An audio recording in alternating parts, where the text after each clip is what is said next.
What in the wide, wide world of sports is going on here? I promise you, whatever scum did this, not one man in this force will rest for 1 minute until he's behind bars. Now let's grab a bite to eat. Yeah, come on. I feel the hot wind on my shoulder and the touch of a world that is older. I hit the switches, flamenco guitar and cumbia music. I hear the talking of the DJ. The devil listen, what does he say? I'm on a Mexican radio. I'm on a Mexican world radio. Broadcasting live from high atop the J.P. White Building in downtown Roswell, New Mexico. It's Mornings with Mike Winters on 106.5 Roswell's Talk FM. Is that what I sound like when I talk? Now, here's your host, Mike Winters.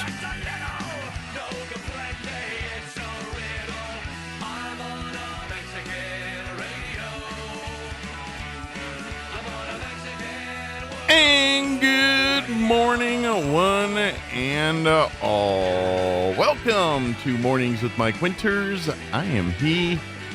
That would be me, Mike Winters. Happy Tuesday, everybody. 4 out of 5 dentists would agree he is Mike Winters. That fifth dentist, very confused. Very true. Yeah. Then again. Doesn't even speak English, honestly. We probably shouldn't have even asked him. I think he's actually a cardiologist. Right. He's like, why are you opening your mouth? That's right. Good year. Yeah. Yeah, it was just downright hot yesterday. It wasn't even warm. It was just hot. Yeah. Well, this is that Actually, this isn't that hot. Wait till we get to the hot. This is nice. Yeah. The morning is nice. You know, I like a nice little crisp on the skin, you know, like not like a crispness that comes from the UV rays from direct sunlight, but more like, you know, a nice brisk wind first thing in the morning. Oh, yeah. I'm that guy who will hang my arm. Yeah, that was my Earl Pitts thing going off. I heard it. Well, it's weird because it went off at the moment that the song stops. And I'm like, that was poignant. It's the call to attention, I think, right? Yeah. Yeah, from the military. I believe so. Yeah. But anyways, I'm the guy who you'll see hanging an arm out the driver's side window of my car. Mm-hmm. Like when it's, you know, windy or not, like a briskness out to it, just because I like, you know, feeling the crispness on the skin. Makes me feel alive, you know? Makes you feel like you're alive. That's right. Yeah. Okay. Well, I like, this is like the pre-hot. Like pre-hot. Like a month from now's hot is going to be way hotter than right now. I'm thinking about it. Anticipation. This is pre-hot. So, like, if we're complaining about the hot now. Oh no, I'm going to complain then too. July's hot is going to be way hotter than this hot. But nobody told me I couldn't complain now. So I'm gonna opt for both. Okay. I'm gonna complain louder in July. Yeah. But I'm gonna complain either way. Like in a month from now, you'll be like, man, I sure wish it was 90 today. I sure miss May weather. Not Floyd. But, you know. Yeah. So. But happy Tuesday. Yeah. Enjoy the weather, whatever it is. Whatever the weather be.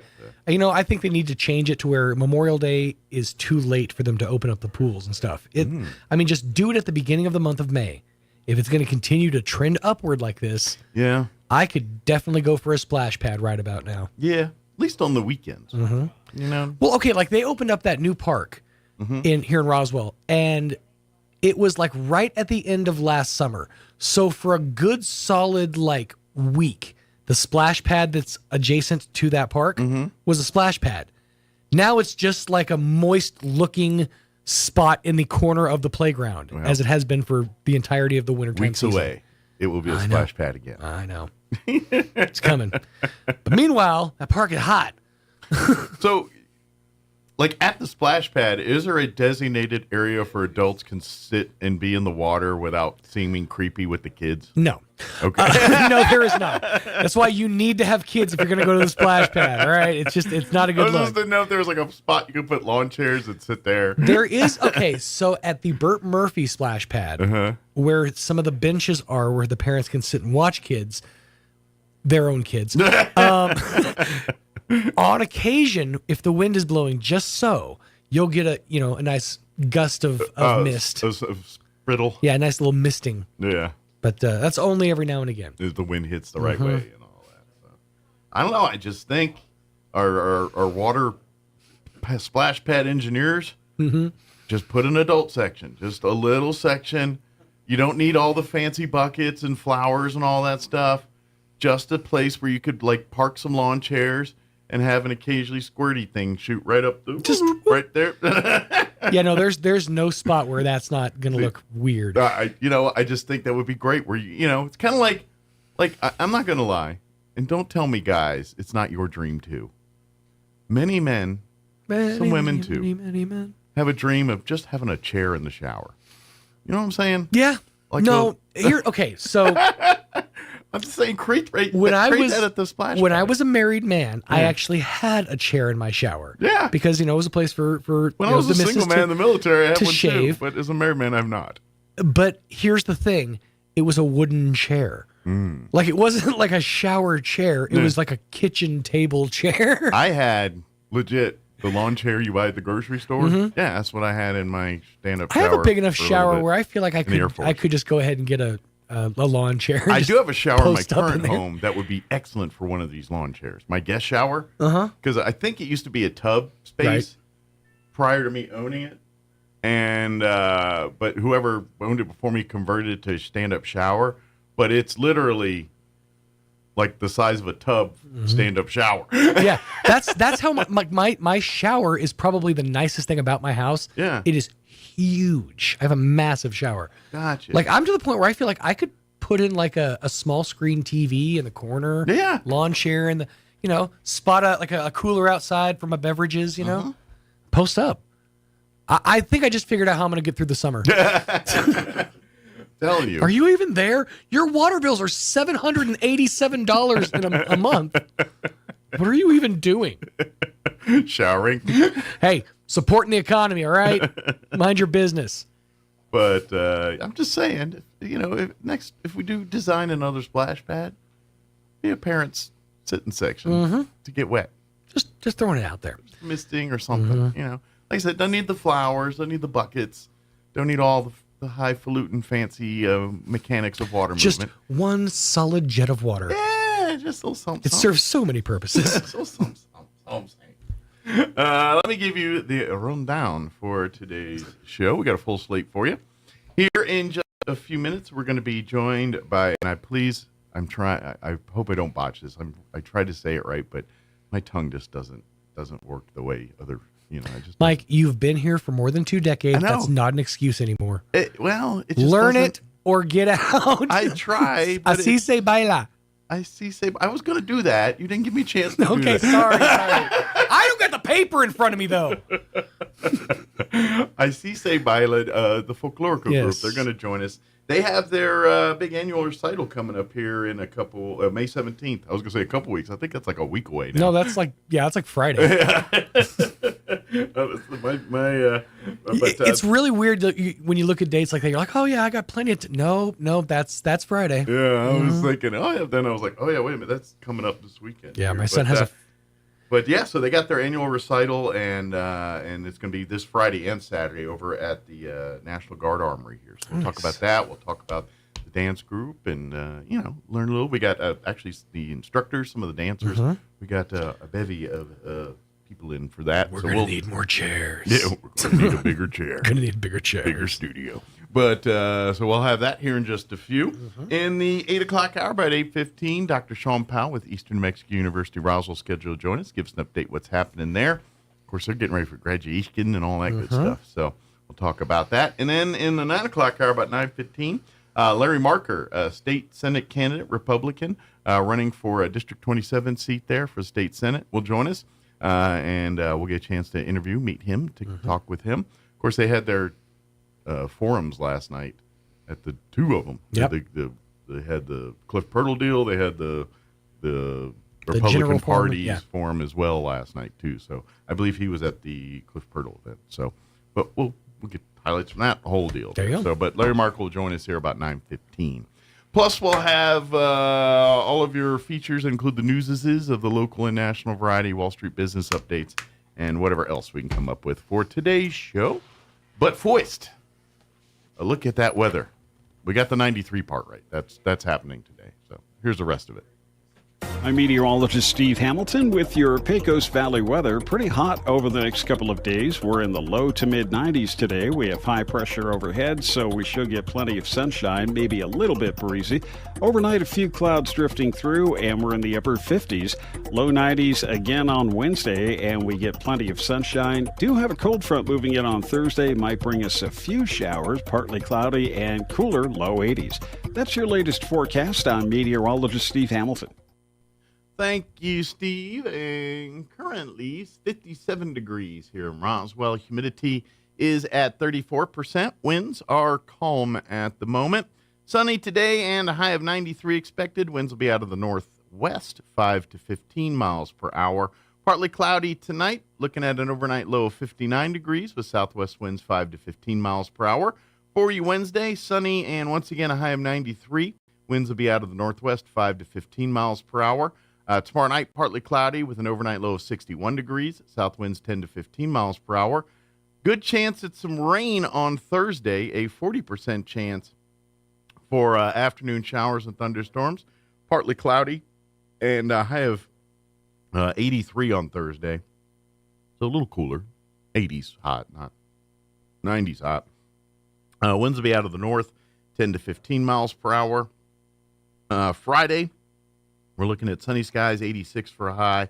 And then for the weekend, looks like we'll be back up into the 90s, 95 for a high on Saturday, 97, pushing 100 on Sunday, and then 99 on Monday and breezy. So we're getting close to that century mark here. Maybe not Sunday or Monday of next week, we might hit it there. All right, it is 7:17. We're going to take we'll actually get you into your Roswell Livestock Report recap. Quick commercial break as well, and then we'll talk to the Así Se Baila Folklorica dance group on the other side here. Don't go away. You're listening to Mornings with Mike Winters.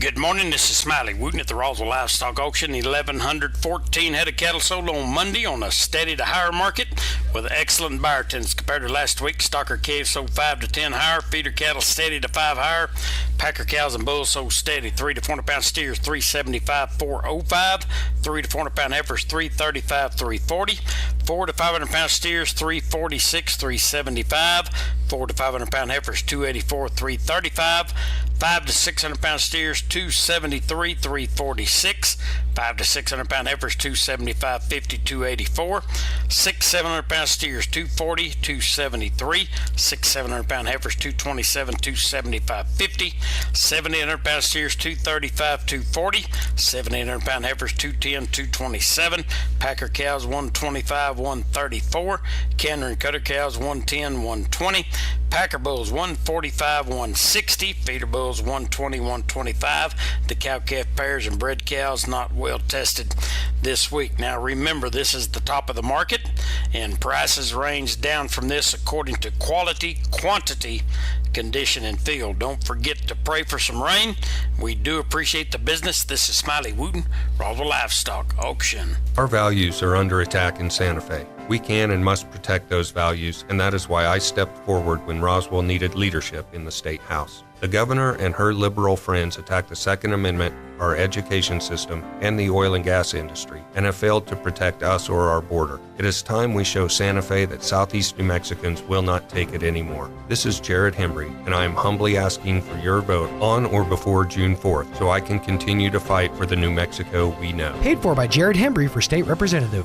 Are you or a loved one having a hard time getting to your medical appointments? At Artesia General Hospital, we believe that transportation should never be a barrier to good health. That's why we're excited to announce our new non-emergency medical transportation services. Each of our vans is wheelchair accessible, and our friendly certified drivers go the extra mile by meeting you at your doorstep and ensuring a comfortable ride to your Artesia General Hospital services. Rides are available Monday through Friday from 7 a.m. to 5 p.m. Schedule your ride today by visiting artesiageneral.com/transportation or calling 575-736-8211.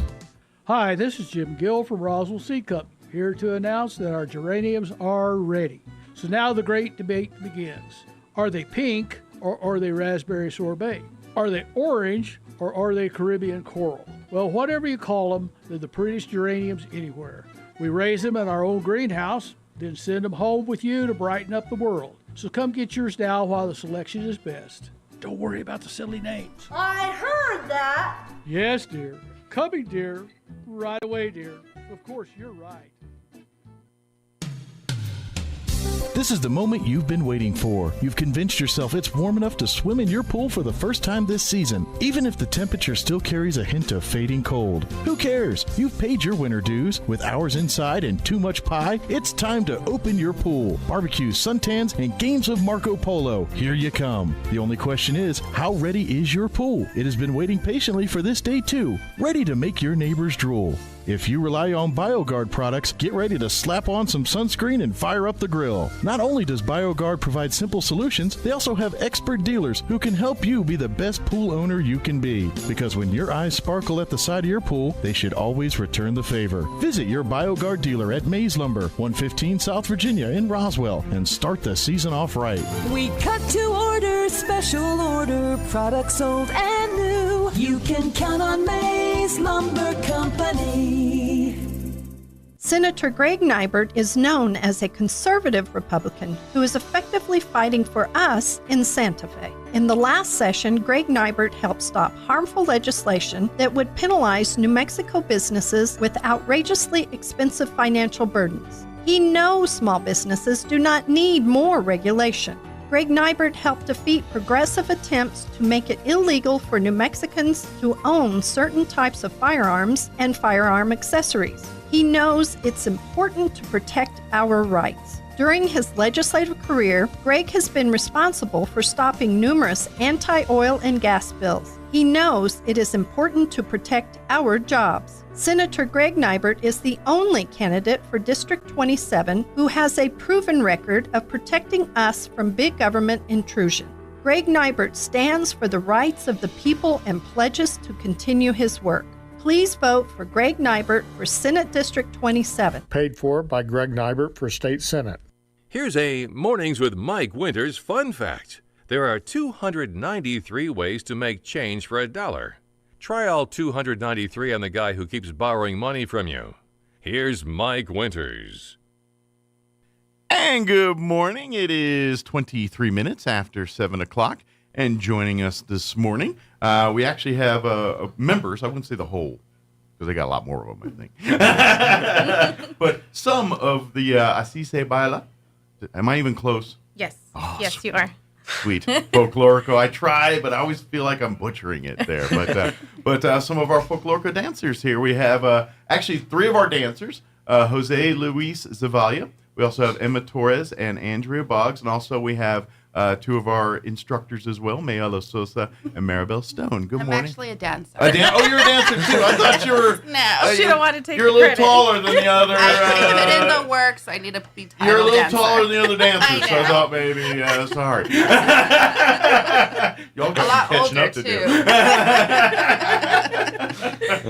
Very good. But welcome, ladies and gentlemen. How y'all doing this morning? Good.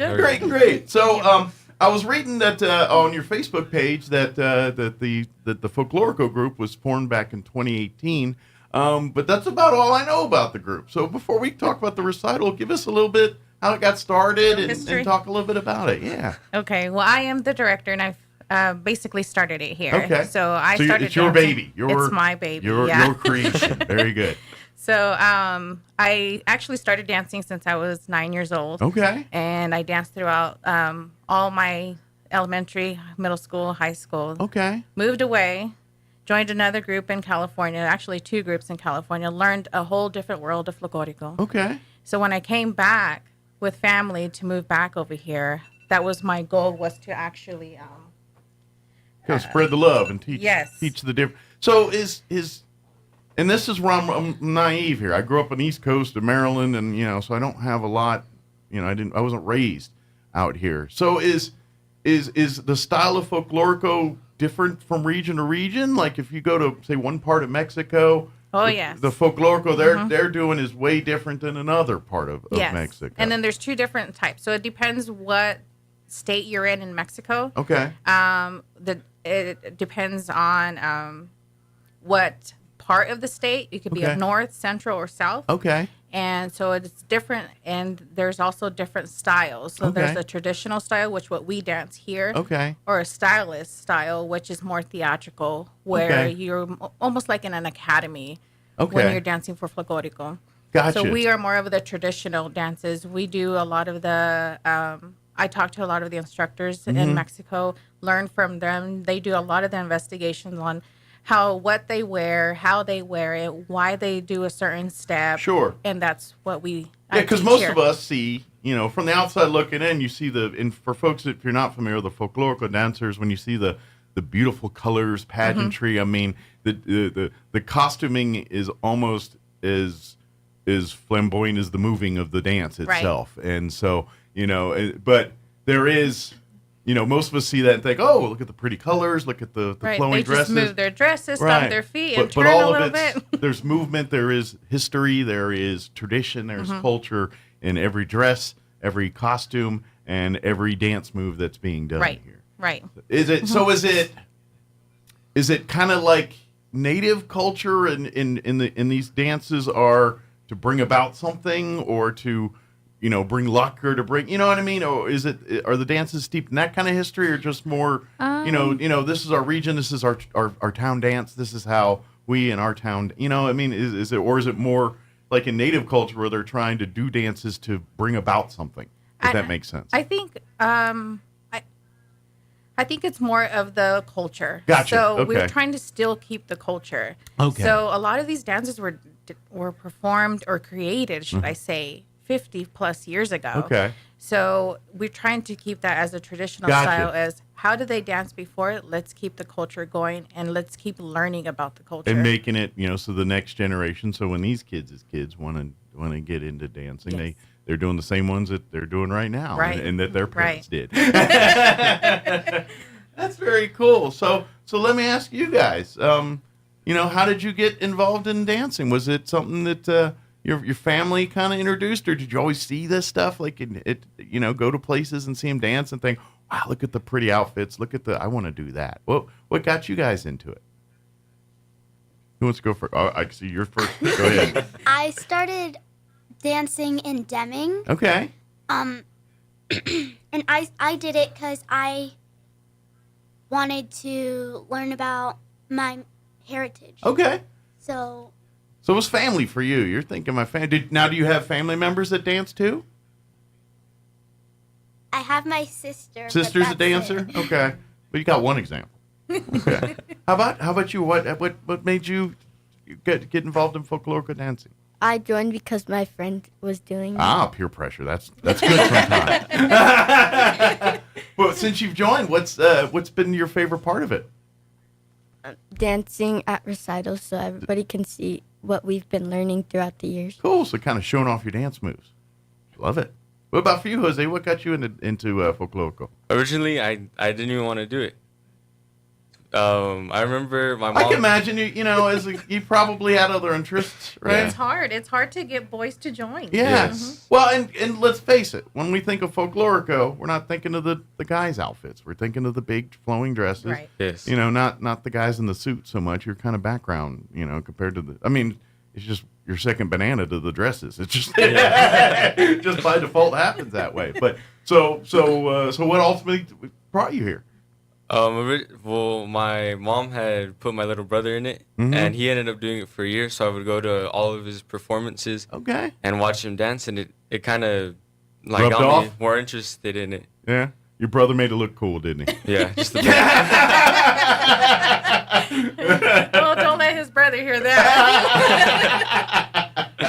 Very cool. So Freya, what brought you to folklorico? Is this something you've done? You're growing up? No, or? so this is my second year, and I did it for the dresses. Okay, did it for the outfits. Beautiful. Yeah, I've been wanting to do it for a couple of years, and just got encouraged to do it, and love it. Good deal. Now, have you always had a dance background or interest? Or no. You just I've seen them during the parades. Okay.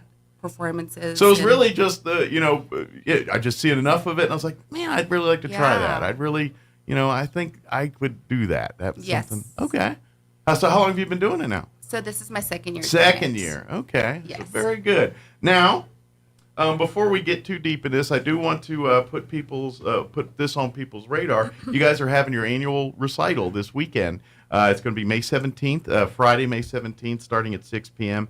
And then we'll do it again on Saturday, May 18th at 4 p.m. All the performances will be at the National Guard Armory down on the south end of town there. At the Performing Arts Center at the college. Oh, it's going to be at the college. Yes. Okay. Oh, I'm sorry. That's sponsors. I've read that wrong. My glasses need to be a little thicker. I apologize. It'll be on the college at the PAC building there. Yes. So come and is there enough stage? Is there enough stage? Enough fellas? stage for you guys? Oh yeah. Okay. Yeah. We started with 34 dancers. Okay. Right now we're sitting at 76. Woo! So we're growing every year. How does all right, now here's something that the logistics there, because that's a lot of dancers, but that's a lot of dresses, that's a lot of costumes. Do you guys make all of that stuff, or do you have special helpers with that side? We have one special helper. That's Okay. my mom. Okay. So she is our special. Poor mom, that's a lot of 70 costumes. She loves it though. She loves it.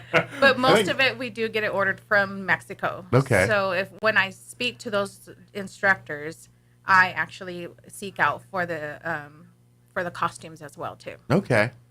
Good deal. Excellent. So yeah, because let's face it, you got to have one to have because without the dresses, it's just dancing. You know what I mean? Right. And the folkloric people because it's the trademark. I mean, if you guys are just wearing that clothes and doing that, people might not even realize it's folklorico. But as soon as you put the dresses and the costumes, like, folklorico, I know it. So you got to have that there. Very cool. But again, we're going to have so if you've never seen, or maybe you're wanting to get, I see them all the time. Maybe I want to do this too. And Jose's proof. It's fellas, they do There this you too. go. It's not, I know the ladies are kind of the center of the stage. I get that. That's the dresses by default making them that way. But fellas, great chance for you to come and get your family involved, or dare I say, Jose, you get a chance to meet, Other people? Yes. Yeah. Social, man gets like go on a date, you can dance. A dancing man gets dates, just saying.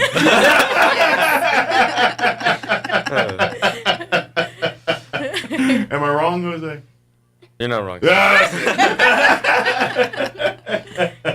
Very good. But yeah, so if you come out this weekend and see the dancing and think, I'd love to do that. So I'm curious, what's the youngest that start the folklorico dancing? So we are accepting them as of age 5. Okay. And what I say is until you can handle it. So my mom actually dances too, and she's 68, 69. So 5 to you can handle it. So you're sitting in the chair. It would take them with no experience. So excellent. So if you've always wanted to learn, or maybe if you Right. have a little experience under. Now I imagine too, if you do have experienced people, it really depends on where they're from. Matters on what type of folklorico they probably are familiar with. I'm Right. guessing too. Whereas, but because of what you do, you've kind of made it your mission to kind of know all the different, or try to learn as many of the different styles of folklorico. So at least if you don't know it directly, you're familiar with it, Right. and say, hey, and okay, you know it. Well, let's introduce some of that to our group here, and it's a chance for you guys to learn too. So I got to ask for you, what brought you to this interest? You're the one who started this, and so you're the passion. What drew you to folklorico? Has it always been a family thing for you, or what? What drew you to it was just me that started. All my brothers and sisters were in band and sports, and I was not that person. Okay. My mom took me to one show, and that's all it took was for me to see one show, and I started from there. So you're I've like, always had the passion for the drums and the things you blow on that weren't into me, but then you see the pageantry of the dance. All right, that's that's my jam right there. Well, that's cool. So now, how long was this since a child that you were doing this, or is this an adult? So, what's like your vision, like your dream, the next level for this, like the actual folklorico dance group, like say 5-10 years from now, what's your vision for? Yeah. So every year I would try to go bigger. Gotcha. And do something more for the kids. So just 2 years ago, we started attending a competition. Okay. And we've been winning. So I want to keep going and taking more of the groups. So we started with the teenagers, then we took the ladies, and the next group would be my little ones that would go. Excellent. So every year, try to do something bigger. There is 2 nationwide conferences that I actually want to start attending as a group. Excellent. There's everything. We want to start traveling. We had an instructor in January come from Mexico to show us here, and he invited us to go and dance with him in Mexico. Oh, cool. So that would be like the goal, within the 5 dream. to 10 years. Let's all get our passports and let's start traveling. That would actually be very cool, where you get to go to Mexico and go to some of these towns and communities and say, hey, here's a folklorico group from America, from New Mexico. And it's mostly for the experience for the dancers. Yeah. So they can see what I was able to see when I traveled to California and danced all the state of California. Go see what is out there, not just what we have here. Sure. What like as far as here in the United States, is it pretty much the Southwest that really has a folklorico culture? Actually, you'd be surprised. Does it get farther like up into like Michigan and places that we wouldn't think of? The Texas is huge because that's where we go. That would make sense. But we've seen Oklahoma. Okay. We've seen groups from Chicago. Okay, see, Chicago would be a little surprising. Yeah. I'm thinking that, just geographically, it's people like, they didn't go with it that cold. It's like, it's too cold. Let's keep going. Down south. Stick where it gets like 90s. Well, that's cool, though. And I would see, then it gets, because I imagine, depending on, where the folks that brought folklorico to Chicago come from, depends on what style of folklorico they're teaching. You know what I mean? Right. So if they're all from a certain region in Mexico, then odds are that, they all teach that style. But you never know. You might get people from north that are doing one style up there, and like you said, from the south that are doing a different style. So right. That's really cool. That's cool to see all that too. So for I know you guys are young and have the world ahead of you, but like, is this something you want to do your whole life? Like I don't know about Jose, maybe, but what about you girls? Do you want to? Is this something you want to like maybe do like with your kids someday? You think? I love it, but next year I got accepted into a travel team for soccer this year. Oh, okay. So I'll be traveling a lot. I love folklorico, but I just can't. You love soccer do it. too. I get you. I get we're you. always battling against sports. Yeah. And I don't want them to stop sports. Absolutely. You do what you love, but well, maybe you you're focused on your soccer, but when you get some free time, you come in and do a little dancing. Can you do folklorico in the dress and cleats? All right, very good. How about for you? Would you like to do this for maybe? I would love to do this for my whole life, but I would also like to do sports. Okay. What's your favorite sport? Soccer. All right, soccer player as well too. I'm gonna guess that some of the things you're learning in dancing are helping you with soccer. And I'm going to also guess some of the things you're learning in soccer are helping you with dance, too. Yeah? So maybe you need both. You're going to have to do both. You're going to have to keep a dress in the background and then the cleats and then just hop in and out. Can you play soccer in the dress? That'd probably be probably mess up the dress, wouldn't it? Yeah. Yeah, probably would. We don't want to do that. Plus, although you could hide the ball up underneath. They wouldn't even know you're dribbling it. You just... then you start talking to the goalie, slip it right in the goal right there. Very good. But folks, come out and see the performances. Come see the hard work of all these dancers. Again, it'll be this Friday, 6 p.m., and then Saturday afternoon at 4 p.m. And again, it'll be at the Performing Arts Center at the ENMUR campus. Tickets are only $12 for adults. Children are $7. And all that goes back into the program here. Yes. Because I would imagine the dresses, all that, whether you're making them or having them brought from Mexico, none of that is cheap. Right. It's right. very expensive. And I imagine, too, because of the dancing and everything, you're constantly having to mend, repair, because sometimes these things rip when you're in a performance. Or they outgrow them. Or they get big. Yeah, some of these are children, and Jose, he's, you should see his first suit. Now he puts it on, and it's like shorts that come right about mid-thigh. I'm kidding, but yeah, you know, so come and I would even say if you don't make a donation or something, you know, while you're there, it would all go back to help the program and help these, you know, get ready for the next dance and for the next performance, and allows them to do more here. Right. So good deal. So like if people are interested in getting involved, is best ways maybe to come one of these performances this weekend and talk to you guys, talk to the dancers? Yeah, that is the best way. Okay. I mean, that's how I started. I think that's how most of us started. We Yeah. seen a show and we were excited and we wanted to start. And just kind of, So, just get in there and talk. So come out this weekend, see the show. And then if you're thinking, you know what, I'd love to be a part of this. Like I said, anybody can do it as long as you're at least 5 years of age. And willing to learn. Yeah. And if you got yourself there, I'm willing to bet you're at least 5 years. If you're some like Doogie Howser Wonder Kid, I don't know about. He's driving at 4. But yeah, come out and see the performance. So let me ask, what's your favorite part of like the recital here, the performance here? What's the part you've been looking most forward to? Not spoiler alert, giving out secrets. That's fine. I want to hear too. But I want to hear like what's like part of the performance that you love the most or look forward the most to doing.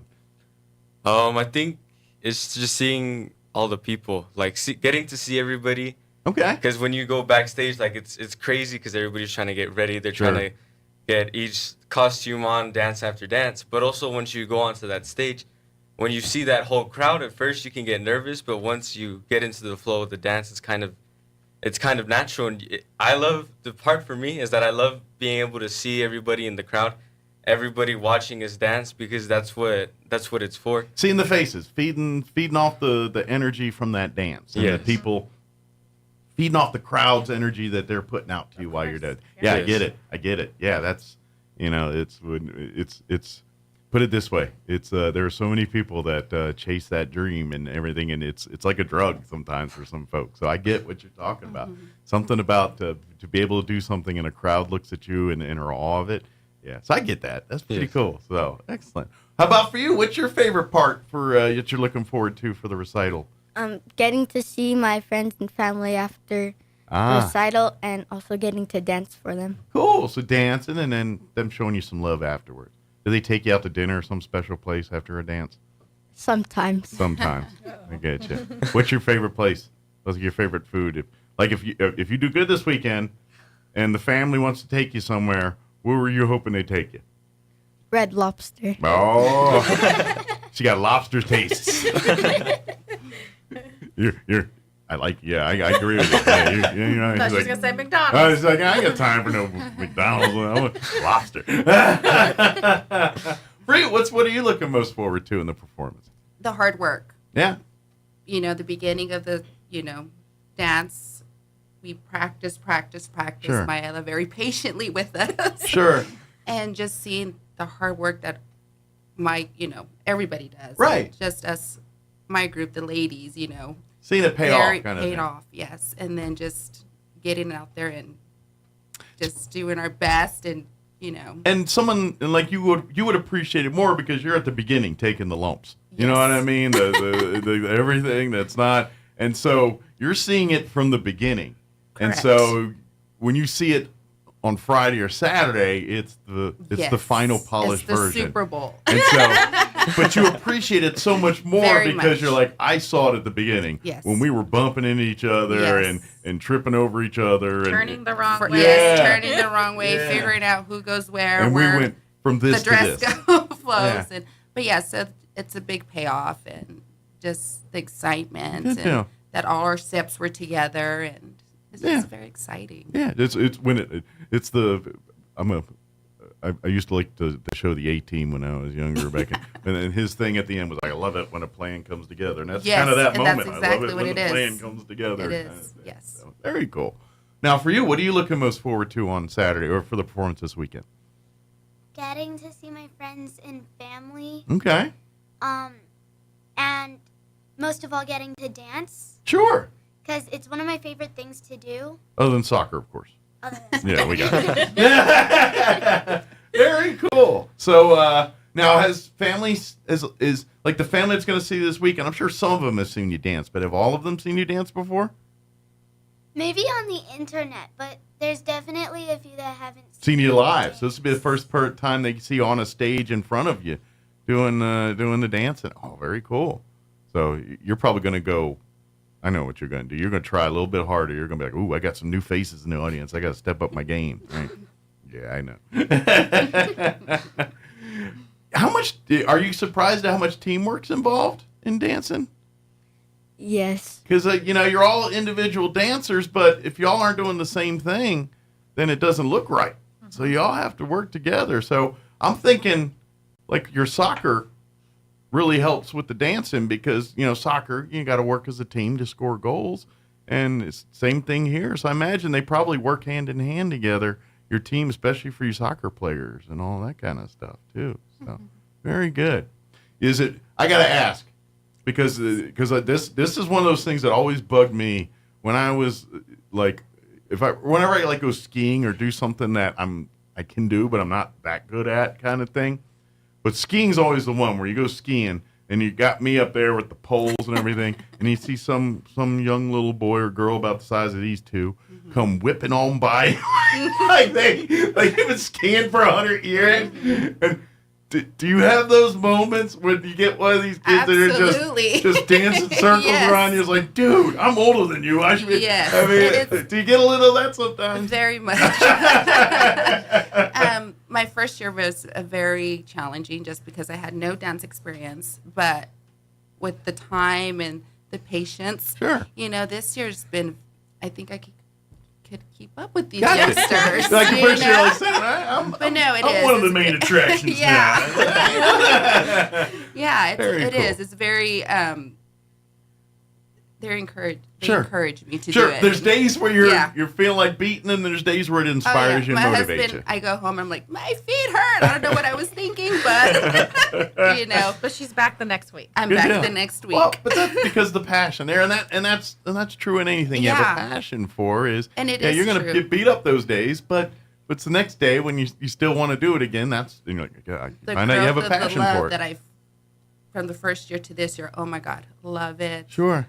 The culture, I just love it. I really love it. My that's made it so easy and. So, it's just so great. I gotta ask you. Do you at night? Do you dreaming like you're going to bed? You're thinking, I have an idea for a new Yes. I do. routine.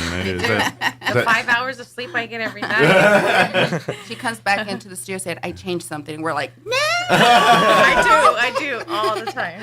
So what influences? Is it stuff you see online? Is it just life in general? What is it that hits you? Most of it is online, and Yeah. most of it is how we practice that night. Okay. And if it was horrible, if it was great, then I add more or I change it Okay. to their level Gotcha. of different, because we have 6 classes depending on the ages. Okay. So it could be a horrible practice and I come back next week. I said, well, we're not going to do that. This is what we're going to do. Or I just add more because they got it that time. Sure. So Absolutely. And the hardest part is the choreography. Very hard. Very hard. I would imagine because if you're off slightly, the whole thing's ruined. I mean, because depending on how many different dancers in that particular And the dance, color of dresses and the how colors. many guys we have. Yeah, it's difficult. It's just like a big machine. Every cog has to move the right way, and if one don't move the right way, it messes up the whole process here. And dancing's very much that. When it's all in unison, it looks beautiful. But when there's one thing slightly off, you're like, ooh. It just, But that's the beauty of it. And folkloric goes that much precision, that much, it's, because obviously when the costumes are part of the dance, because, when you do a twirl without the dress, it just looks weird. It doesn't have the same effect without the big flowing dress that goes around the twirl. But come see it for yourself. Come. So when you go to the recitals on Friday and Saturday, so is it kind of by each skill level group that they'll be performing? It's like here's our entry level, and then by the time you get to the end, So it's all mixed, but they do dance in their class group. Gotcha. Okay. So you'll have the very little ones together, and then you have the teenagers together, all the ladies together, and at Gotcha. the very end, we're all on stage. Okay. Sharing the stage. Very good. So it'll go from our individuals, and then we'll have a big mass entire company dance performance here too. Yeah. Very cool. We're gonna be dancing different regions. I don't know if they want to Yeah. say their favorite region. Yeah, That'd be absolutely. interesting to Yeah, know. learn us a little bit. This is where I'm a little naive on this. So for you, what's your region of Folklorico? What's your favorite? I have like 7 different ones. Ooh. So there's a lot to choose from, but I would have to say maybe Veracruz. Okay, Veracruz. All right. How about for you? Jalisco. Okay, Jalisco. The same because my dress is pink. Very good. And for you? Sinaloa. Ooh, Sinaloa. All right, now I'm asking you, what's your favorite? Actually, this year is going to be Michoacan. Okay. We are bringing all the different regions of Michoacan this year. So we're going to dance the north, the central, and the south for you. Okay, excellent. So come see it. Yes. Again, this Friday starting at 6 p.m. and then Saturday starting at 4 p.m. All the performances there at the college and at the Performing Arts Center there. Tickets are very affordable, $12 for adults, $7 for children. And all of that goes back to the dancers, back to the projects, so come fill the Performing Arts Center, both performances here, and see the hard work of all these young men and women, and old men and women too. I just say it's for everybody. That's not that old. Not you, but I guess there's a few like her mom's involved there too, and so whether you're 70 or 7, come on out and be a part of this here too. So. Obviously, people like in my age group, you're not. We can't get the dresses twirling as fast, but we might stumble here. But it is so cool. Come see the history. Come see the tradition, and of course, if you I'm sure during the recital you probably explain a little bit about where this particular dance comes from and kind of give people a little bit of background about it. But please, if you want to learn more and ask more about it. Come talk to the dancers. Come talk if you're looking for this as an educational as much as an entertaining performance. Then please, by all means, they love to share the history and the dancing is what draws you, but the history and what you learn after you kind of peel back a few layers is kind of the exciting part of all this. Right. Too. So, right. Our theme this year is Viva Mexico, so we were trying to bring as many different regions visual. To the people who are kind of seeing all corners of Mexico, to stuff that's up north here to stuff down to the very most southern part to the very eastern, the western, and right smack dab in the middle of Mexico too. And it's all different, just depending on what part of the, obviously you probably get to the coastal and the beach sides. It's more touristy. There's probably a lot more tropical. Yeah, but I mean even outside influence there, where you get into Mexico City or more central parts of the country, where it's less influenced by Western culture or whatever, it's got more of the, generations of families that have been living in those areas, whether they're ranchers or farmers or whatever their family, and so you get more of that, and that's where you probably have more of that deeper history, maybe even some of the folkloricos for, we did this for good crops, we did this for blessings, whatever it is. Where you get into the coastal stuff, it's probably more, the different reasons, entertainment, different style of costuming because you're attracting different audiences. And so come learn some of that side of it and, why they're pink, why they look this way and all of that kind of stuff. So, yes, it's very pretty to look at and you're going to be ooh and ah. And so bring that to you. But then once you're past that, learn a little bit about why it's done that way. And, and the hundreds and sometimes hundreds and more years of tradition that's behind some of the things and that some of the dancers will be doing. So, pretty cool stuff. Is there anything we missed? Anything we want to get? Anybody want to say hi to? Any friends, parents? Yeah, that's your anybody want to say hi to while you're on the radio? Anybody? I don't want you to get in trouble with anybody, so make sure. I do want to say hi to Myrna Martinez and Amory Stone. Excellent. Very good. How about you guys? Any parents? Boyfriends, girlfriends. Don't let me forget Nathaniel Stone and Larry Stone. Yeah, they're going to be so mad if I don't say hi. Because you all have to eat dinner together or something. Yes. Said hi to them, didn't say hi to me, I noticed. Right. No favorites here. Yeah, absolutely. How about you guys? I think he's good.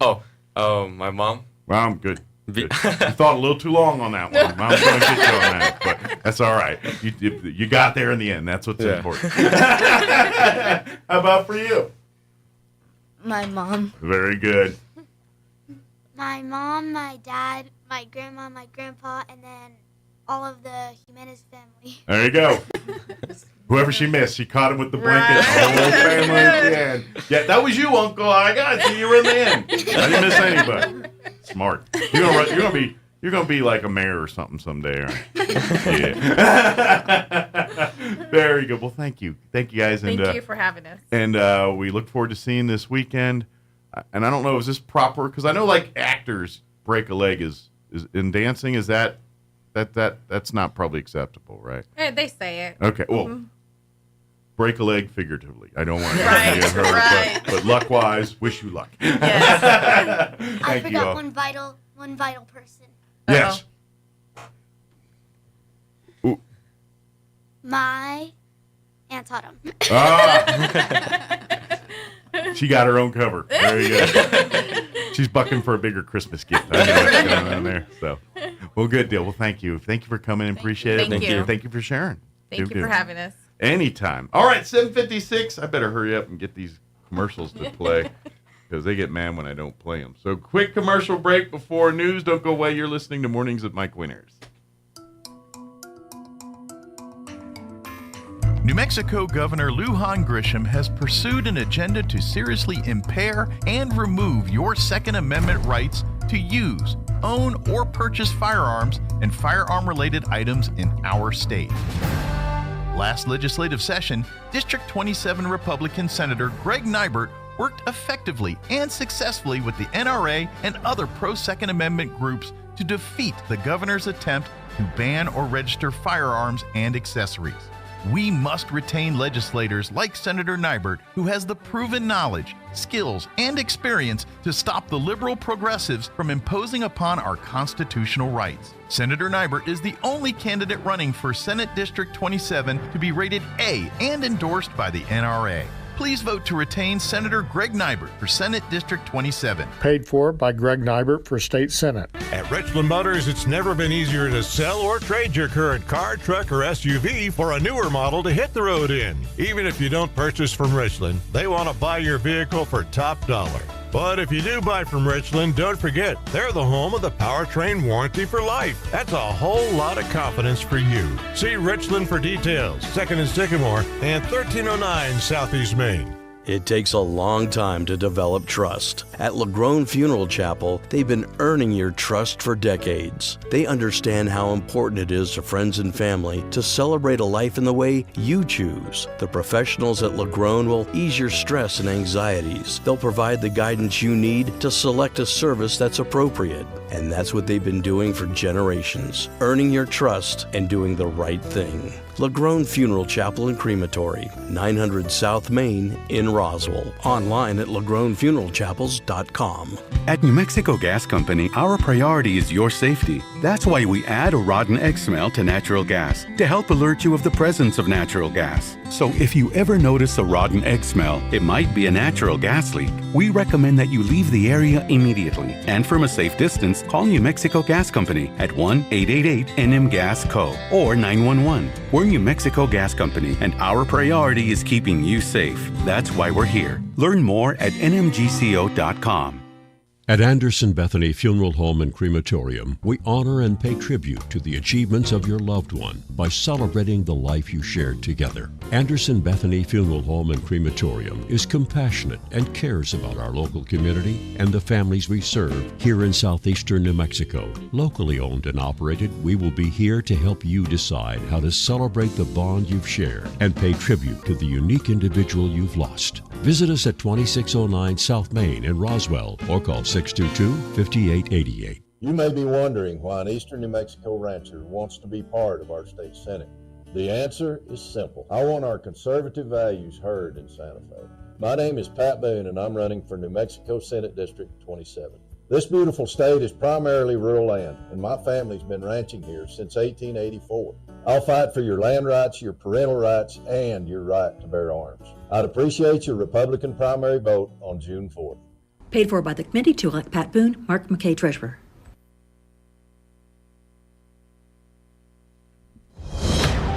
this hour from townhall.com. I'm Rick Thomason. Sharp rise in wholesale prices last month. The government's Producer Price Index, it's a measure of prices before they reach consumers, rose 0.5% March to April. Wholesale prices now 2.2% higher than a year ago. Antony Blinken's latest diplomatic mission finds the U.S. Secretary of State in Ukraine. Blinken's trip follows a congressional approval of more American aid for Ukraine as the war with Russia rages on. You can be sure what will come up will be the gradual arrival of this ammunition and weaponry as part of this $61 billion package, which was unlocked a month ago after a lot of political disagreement in Washington. And you can be sure that Mr. Blinken will be told about this continued Russian incursion in the northeast of Ukraine, which is only gathering momentum for the Russian side. The BBC's James Waterhouse. The commencement speaker's backing for Israel proved somewhat divisive on graduation day at one of America's premier universities. Dozens of students walked out of Duke University's commencement ceremony on Sunday as some chanted Free Palestine to protest the guest speaker, comedian Jerry Seinfeld, who has supported Israel throughout the war in Gaza. Many participants in robes and caps, some waving Palestinian flags, were seen filing out of the crowds of graduates assembled on the grass in the North Carolina University's football stadium. Seinfeld is among the more than 700 entertainment leaders who signed an open letter in support of Israel in October. I'm Bill Alexander. The Biden administration does not view Israel's war on Hamas in Gaza as genocide, according to Biden National Security Advisor Jake Sullivan.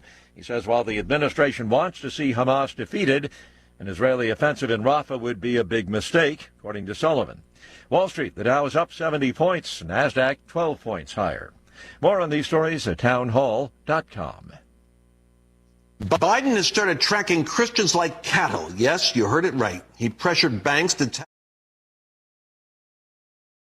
Important message from the Diabetes Solution Center. Do you like pricking your fingers to test your blood sugar levels? No one does, but it's important to maintain your health. And now, by wearing a small remote device called a continuous glucose monitor, or CGM, you don't need to prick your fingers anymore. It's easy to use and helps you make more accurate diabetes treatment decisions.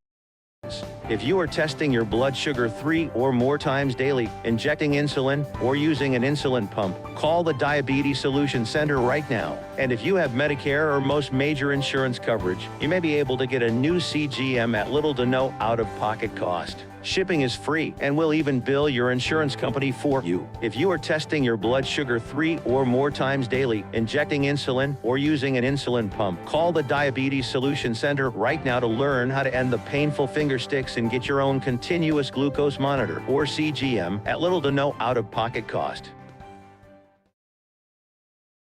Cars have been set on fire and several police officers injured by rocks and stones in disturbances in New Caledonia. The unrest was ignited by opposition to proposed changes to the territory's constitution by authorities in France, which could strengthen voting rights for anti-independence supporters. For years, there have been tensions between New Caledonia's indigenous Kanak population and Europeans. Referendums on independence have failed to resolve the issue of self-determination. The BBC's Phil Mercer. Robust sales of its video games, music, and movies drove Sony's profits through the roof in the fourth quarter. A Japanese entertainment and electronics giant reporting a 34% surge in its bottom line final 3 months of last year. Townhall.com. The Fed's investigating Amazon's self-driving robo-taxi venture. This comes after 2 of its vehicles braked suddenly and were rear-ended by motorcyclists. The National Highway Traffic Safety Administration said in documents posted on its website that it will evaluate the automated driving system developed by Zoox. Both crashes happened during the daytime hours, and the motorcyclists suffered minor injuries. In both cases, the agency confirmed that each vehicle was operating in autonomous mode before the crashes. John Scott reported. Just like last year, smoke from Canadian wildfires is affecting air quality across parts of the U.S. Public health warnings posted across the upper Midwest. Smoke from fires in British Columbia and Alberta has settled over parts of Montana, the Dakotas, Minnesota, and Wisconsin. The National Weather Service says smoke could reach as far south as Iowa and Chicago by late today. More on these stories at townhall.com.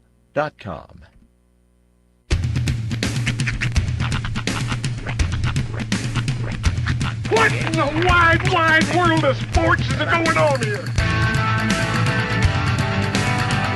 I promise you, whatever scum did this, not one man in this force will rest for 1 minute until he's behind bars. Now let's grab a bite to eat. Yeah, come on. I feel the hot wind on my shoulder and the touch of a world that is older. I hit the switch and check the number. I leave it on and then I slumber. I hear the rhythm ringing through it. Flamenco guitar and cumbia music. I hear the talking of the DJ. The traveler said, what does he say? I'm on a Mexican radio.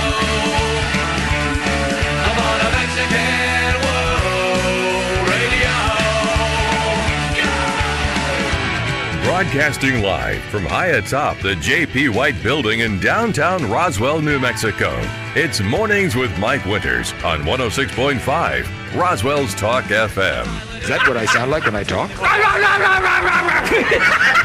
Now, here's your host, Mike Winters. And good morning. It is 6 minutes after 8 o'clock. Welcome to hour number 2. Dos, boss. Of Mornings with Mike Winters, right here on 106.5 Roswell's Talk FM. Happy Tuesday. Yes. Welcome to your Tuesday. Call me a woman. The twoest of all the days. It is. This is the twoest. This is going to be warm too. You know, it's funny. I look at this tree. We use this tree a lot as a gauge for with the it's like our weather rock. Yeah, if it's wet, it's raining. If it's windy, the tree's moving, it's probably windy outside. But I was thinking about it the other day. This tree has matured a lot since you and it first had started it has. having back and forth relations. I don't mean like that, but because you used to call it the weed tree because it was green like a weed. It was. And now it's brown, so the reference to the weed tree doesn't make any sense. It's a full-on tree now. Not to mention, I saw a couple of canines down there last hour looking around trying to find Mike's weed tree. So many moons ago when we started the show, back in Hot 15. I had an onion on my belt because that was the style at the time. But it's funny because it's like both the tree and you have matured a lot. Oh yeah, I've gotten over the years less hair, a little patina. Yes. Although I'm proud to say, I think I'm less fat than I was. Oh yeah, you've svelte it up quite nicely. Less hair, less fat. I'm trying to determine if that was a floater in my eye or if you have a hair floating around behind your head. It's one of those two things. It's my aura. It is. It's just emanating. Mike pointed something out yesterday that I thought was kind of funny, and I really hadn't thought about it until you mentioned it. Okay. That up until those pictures that Greg Birch lovingly bestowed upon both Mike and I. Yeah. If you haven't seen them, go to the 106.5 Facebook page because they really are worth seeing. He said up until that point, no one had ever drawn you. This is true. Like you've never gotten like a caricature done. You've never sat in a courtroom where a sketch was done. No. This is the first time that that your visage has been captured through an art medium. Correct. Yeah. I've been pictures taken and all that, but I have even done like when you go to the boardwalk and the artist makes the character. Yeah, I haven't even done that. So I feel like the next logical step is that somebody needs to sculpt you. Oh my gosh. Golly. Oh my love. That's a lot of time someone has to spend thinking about my body that I don't know if I want. I was enjoying the picture yesterday, and it was pointed out as I was enjoying it. Greg did a really good job of capturing the lines in your face and at the same time, the utter smoothness of your head. Like there is a vast contrast between the life that you've lived and the choices that you've made. Yeah, I'm kind of a hodgepodge of rode hard, put away wet. It's a good picture, though. I like it, though. Yeah, to be honest, he made me look way cooler than I actually am in that. He darkened up your beard too, I think, which is. Oh yeah. I haven't had. He really gave you some color there. I was like young. Yeah. Yeah, but it was pretty cool. I think Greg did an awesome job. And as you mentioned it, I'm pretty sure that that's maybe the second time I've ever been captured in art medium. And the first time was also from Greg when he did that's right. We did the painting. The painting of myself and Rhiannon in my profile picture. Yeah, so that's true. Yeah, so you got a doofer. That's right.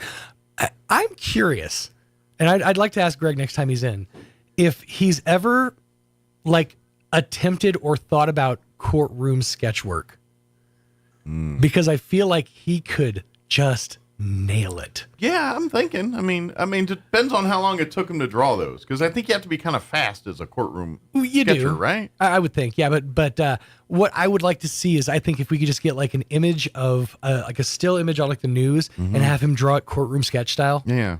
Just to see what his version of a courtroom sketch would look like. And then now I'm kind of curious. Do they draw it all out there, or do they just like get like some kind of outline and then they go back later and detail it? I don't think they color it in until later. Okay. I'm not sure how sketch work works, but I can't imagine they have just like a array of colored pencils or whatever at their disposal. Well, and to be honest, I imagine it's a dying art form because less and less courts do that. Well, I mean, there's very few courts now that don't have some kind of camera in there.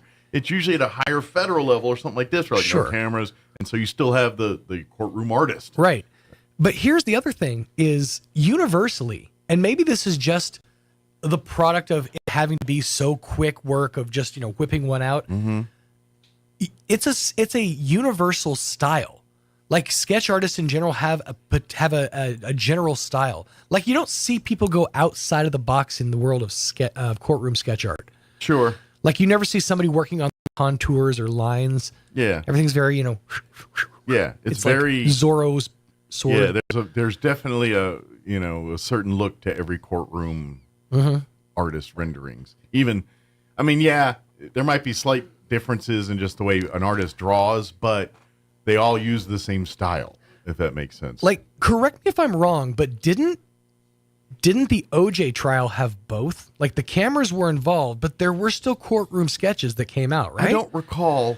Like there was video on the whole thing. Well, there was video, of course. Yeah, it was one of the first ones. I don't recall one way or another whether there was courtroom. I feel like I remember seeing sketches from the OJ trial. That's very possible, but I honestly don't remember. It was kind of different time. We wanted technology. Yes, it was the past. We didn't care about nostalgia back then. People were trying to wear gloves. We're busy trying to put solids in our liquids. That's when all these boba teas and stuff started. When they're back then, they were busy doing that. They weren't caring about it. We're trying to suspend solid states in liquid. Leave us alone. But all right, Roy has it. Okay, but get this. Go for it, Roy. Okay, but think about this. All right. Courtroom VR. What? Like you put on a VR headset and you're able to access like someone's 3D camera or 360 camera. Like you're in the headset and you're like you're in the courtroom. Yeah. That sounds like the most boring VR experience ever. But so let me get. So are you saying but you get to pop in and out whenever you want? You feel like. Okay, but so would I put the VR on to be in the courtroom to look at the courtroom like it's a courtroom reporter's version of the courtroom? Yeah, like you're sitting in the like the Take on Me video. Like it's just courtroom sketches flashing. Yeah, like is that what we're trying to do? Mike's just bouncing down the down the aisle of the courthouse. Yeah, I'm looking at the mirror and there's like me on this side, the cartoon me on this side. I kind of see where you're going with it, but it's like simulating flying a plane or something. The idea of having a courtroom, like a sketch artist, is when video is not allowed in the courtroom. Yeah, they implement courtroom sketches. So VR would be essentially more of a camera than a camera. So I feel like that would still be a problem. Well, it's like they have concerts right now in like Fortnite or whatever, where everyone can just attend in VR. Or whatever. Right. It'd be kind of like that, where people can just pop in and out. So he's saying like instead of have court where people or building, we just all VR in. He just honestly, I think what it is he just wants to pop into a courtroom and just hit the gritty. Just VR chat. I would just, what I'd take at this point is even the Marvel deal, where you're like in the boardroom and you're sitting in a chair, and then a holographic image of the person is sitting in the chair next to you, like Marvel. You know, like you're sitting there, and there's Robert Groot. Redford sitting there in his hollow Robert Redford, Right. hollow Iron Man. That would be a fun experience if like you, Groot, and then like Well, you can actually do that, like in VR chat. You can get you can a 3D model of a courtroom, and then just have all your buddies as an avatar form. So when can we do the messages like Star Wars, where we basically have a video chat in R2D2, and then it pops up? Well, we have to get battle droids first. I mean, there are steps to this process. I want to get a message from Princess Leia, and it's a little thing that pops up, and she's this big, going, now help me, Mike, you're the only hope, and then she pretends like she's putting it in. I have seen there's like two Motorola phones ago, they had this like technology where it would like cast a shape of like a diamond or something over your phone, so it was like a hologram, but only kind of, and it was only a still image. Oh, so I feel like that technology is still a few versions off. I'm patiently waiting for Princess Leia to meet me. And it sends me that message, and that's what I want. Mike just wants a young Carrie Fisher. Let's be honest. Don't we all? Don't we all? That's really all we're after in life is a young Carrie Fisher. It's on our only hope. All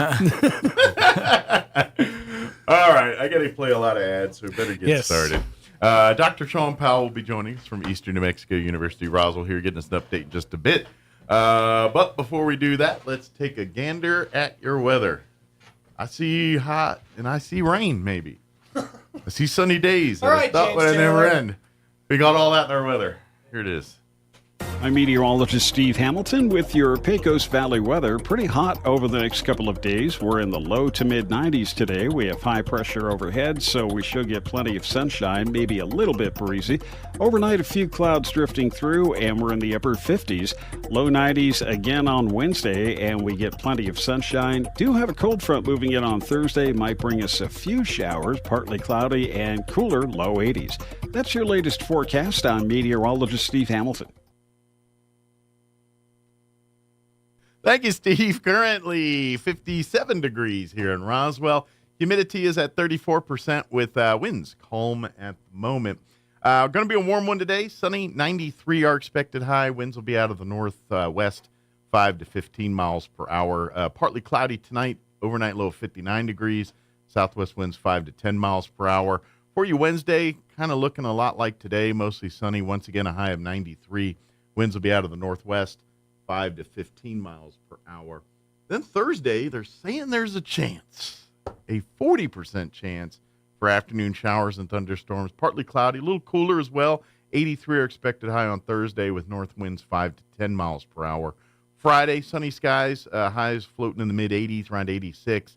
And then warming up for the weekend. Sunny and 95 for Saturday. Sunny 97 on Sunday and Monday. When you head back to work and school, 99 and breezy. So we're tickling that century mark. We might hit it Sunday or Monday. You know, they're always off a degree or two. So me thinks we might hit 100 this weekend. So, all right, it is 8:18. I've got 4.5 minutes of ads and political ads to take care of because 'tis the season. And then we will talk Eastern New Mexico University Roswell on the other side. Don't go away. If you're missing a tooth or several teeth, a dental implant may be the ultimate solution. Implants look and feel so much like real teeth that you probably forget you have an implant. Maupin and Brown Dentistry is one of New Mexico's most experienced implant providers, with literally thousands of implant patients who are absolutely delighted with the results. Call Maupin and Brown today for an evaluation. You'll be surprised how affordable implants can be. Maupin and Brown, your choice for experienced state-of-the-art dentistry. Yes, cannabis is legal in New Mexico. No, there are helpful rules to keep you safe. For instance, yes, you should only buy from a licensed dispensary. Know that if you don't, yours might contain harmful substances. And yes, cannabis slows reaction time. So, know that you should never drive high. Know your yeses and nos about all things cannabis. From the State of New Mexico Cannabis Control Division. Go to yesandnosnm.com. Bob Reed Pest Control protects you and your home by controlling pests that invade. Bob Reed Pest Control understands the importance of safety in and around your home from unwanted pests. Protect your family's most important investment, your home, and protect your children and pets from the dangers of poisonous bugs and insects. Call Bob Reed Pest Control today and let our fully licensed pest control professionals start working for you and your family. Find us fast in names and numbers. Call 623-5344, serving all of Southeast New Mexico. Our values are under attack in Santa Fe. We can and must protect those values, and that is why I stepped forward when Roswell needed leadership in the State House. The governor and her liberal friends attacked the Second Amendment, our education system, and the oil and gas industry, and have failed to protect us or our border. It is time we show Santa Fe that Southeast New Mexicans will not take it anymore. This is Jared Hembry, and I am humbly asking for your vote on or before June 4th so I can continue to fight for the New Mexico we know. Paid for by Jared Hembry for State Representative. Martine's Capital Cafe in Roswell offers authentic and highly rated New Mexico food. Explore their amazing menu featuring huevos rancheros or asado with eggs or their green chili stew. And you can't forget their award-winning green chili cheeseburger, all made from scratch using their finest and freshest ingredients. Open for carryout with curbside delivery or limited dine-in. Just call ahead 624-2111. Martine's Capital Cafe, always pleasing the most refined palate. Open Monday through Saturday from 6 a.m. to 8:30 p.m. at 110 West 4th in Roswell. A good night's sleep is so important, and issues like sleep apnea make falling asleep and staying asleep nearly impossible, but we can help. I'm Dr. Sarah Usher at Carabelli Dental. With the help of a simple oral appliance, your sleepless nights could be a thing of the past. But don't take my word for it, just ask Lainey. My name is Lainey Smith. I wasn't surprised when I found out I had sleep apnea simply because I had a horrible sleep pattern. I attempted to use the machine and it drove me nuts and I could not sleep with it. And then that's when Dr. Agger told me about the oral appliance. I would suspect I've been using it for 2 years now. In all of that time, I've had less than 10 poor nights of sleep. It's a complete game changer. I feel a lot better because I sleep. This simple appliance can change your life. Call us today to set up your appointment so you can finally get the good night's sleep you need. Come see the team at Carabelli Dental at the corner of 9th and Main in Roswell or call 575-622-4455. This is Chaves County Sheriff Mike Harrington. Candy Ezell is running for the state senate, and I want to tell you why she's the best person for this job. Candy has been fighting for us. As a state representative, she's been an advocate for law enforcement and for the rule of law. She's been voting against Michelle Lujan Grisham's attacks on the Second Amendment for years. And whenever Candy stands up and says no, people pay attention. That's why we need her in the state senate. She's also been fighting for all the policies that have led us to the border crisis, including opposing catch and release of violent criminals, drivers, and professional licenses for illegals. A vote for Candy Ezell is a vote to restore law and order and to secure the border here in New Mexico. This is Chaves County Sheriff Mike Harrington asking you to vote for Candy Spence Ezell for State Senate District 32. I'm Candy Spence Ezell asking for your vote in the upcoming Republican primary on June the 4th. Paid for by Candy Spence Ezell for State Senate District 32. Here's a Mornings with Mike Winters fun fact. The U.S. Treasury once considered producing donut-shaped coins. They instead decided to go with coin-shaped donuts. Here's Mike Winters. And good morning. It is 23 minutes after 8 o'clock, and joining us in studio this morning from Eastern New Mexico University, of course, Dr. Sean Powell back with us, and also Devin Stroman as well. You know, we got to chit-chat, and I didn't even ask what Devin's position. Sure. So this is Dr. Devin Stroman. Dr. Devin, excuse me. I didn't mean to short you the doctor either. He's our Assistant Vice President of Student Affairs. Excellent. Very good. Well, welcome to the show, Devin. Thank you. Appreciate, we got to chit-chat, and then all this. Like, oh, yeah, I forgot to ask what Devin, his position in college. Sure. Very good. Well, first off, I know before we kind of talk about, the summer and getting ready here, I imagine most of your attentions right now are looking towards graduation, and because 'tis that season where we walk the stages and kind of the biggest time of the year. And this is the big one. The spring registration's usually, the spring semester is usually the big graduation. Absolutely. So. Yeah, we had graduation last week. Yeah. Adult Ed had 52 people that walked, and I don't know how many of of the total number that graduated, but they serve 1,000 people a year in adult ed. So the ages, though, Mike, that was 15 to 60 or 16 to 59, 16 to 59 on the adult ed Some young group, graduation. 59 here. Usually we get a few in there that are a little bit senior than that, too. Yeah. So we got a young group this year. And then for graduation, 313 people graduated. We had 150 walk, and it was Friday. At the Civic Center, it was packed. I don't think there was an empty seat in the house. And it was a busy Friday, a lot going on, too. So absolutely. So that's awesome that despite everything going on, still packed the house for graduation. Yeah. The oldest was 77, and he was a fellow who completed the aviation maintenance degree, and I think you and I spoke about him a little bit. So is he going to turn wrenches somewhere, or is he just wanting to do it for himself? No, he had been an Air Force veteran, if you remember. Sure, that's right. Vietnam era vet, and then A&P mechanic around the world. And the thing was, he was afraid to take classes at a university. He'd worked on multi-million-dollar aircraft around the world. He probably could teach half the classes. You know what I mean? Yeah. But now that he's got the paperwork, I'm sure there's some company saying, "I don't carry 77. That man knows what he's doing. We need mechanics. Come work for us here." You know? That's right. That's right. I'm sure he's going to get some offers. He might. He might. And then what I did want to say, though, I wanted to give a shout out to local law enforcement, because the Roswell Police Department, New Mexico State Police, our security folks, Chavez County Sheriff, everyone was very much in tune with what was happening nationally in terms of graduation. We had contingency plans, but no protests were held during our ceremonies. Straight up, boring, normal, everyone had a good time graduation. Right, that's right. The way it should be. Absolutely. So, but yeah, thank you. Yeah, you're right.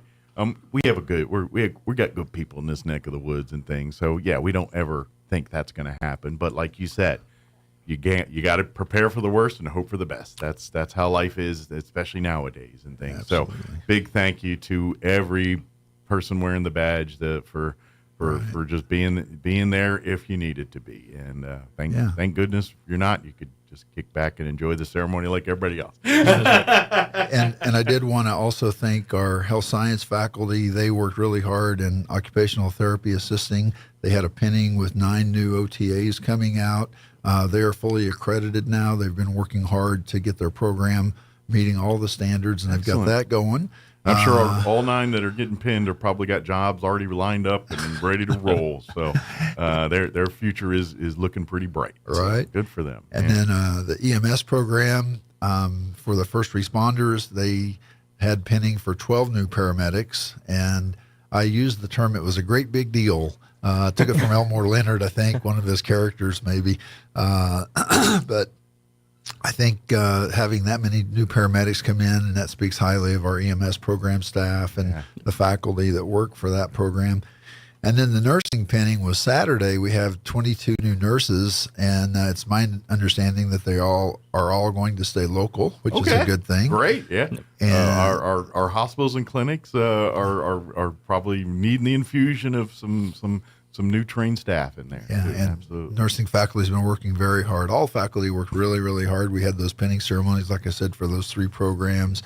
Very proud of that. That's awesome. And who knows? We keep these, they're all staying local. Maybe, just maybe, it makes our doctor appointment time just a little bit quicker now. That's right. We're getting these qualified folks in there, too. Yeah. So this is a great thing. So, so send more to the nursing program. We want to crank them out every year here in every one of these medical fields. Yeah. But I had a few things I wanted to go over before we turn the floor to Devin. He's going to talk about enrollment, but on the 18th and 25th, so next Friday and then the following Friday, our Connecting Minority Communities grant has computer training available, and if people complete the training, then they can receive a computer. This is mostly geared toward businesses, as I understand it.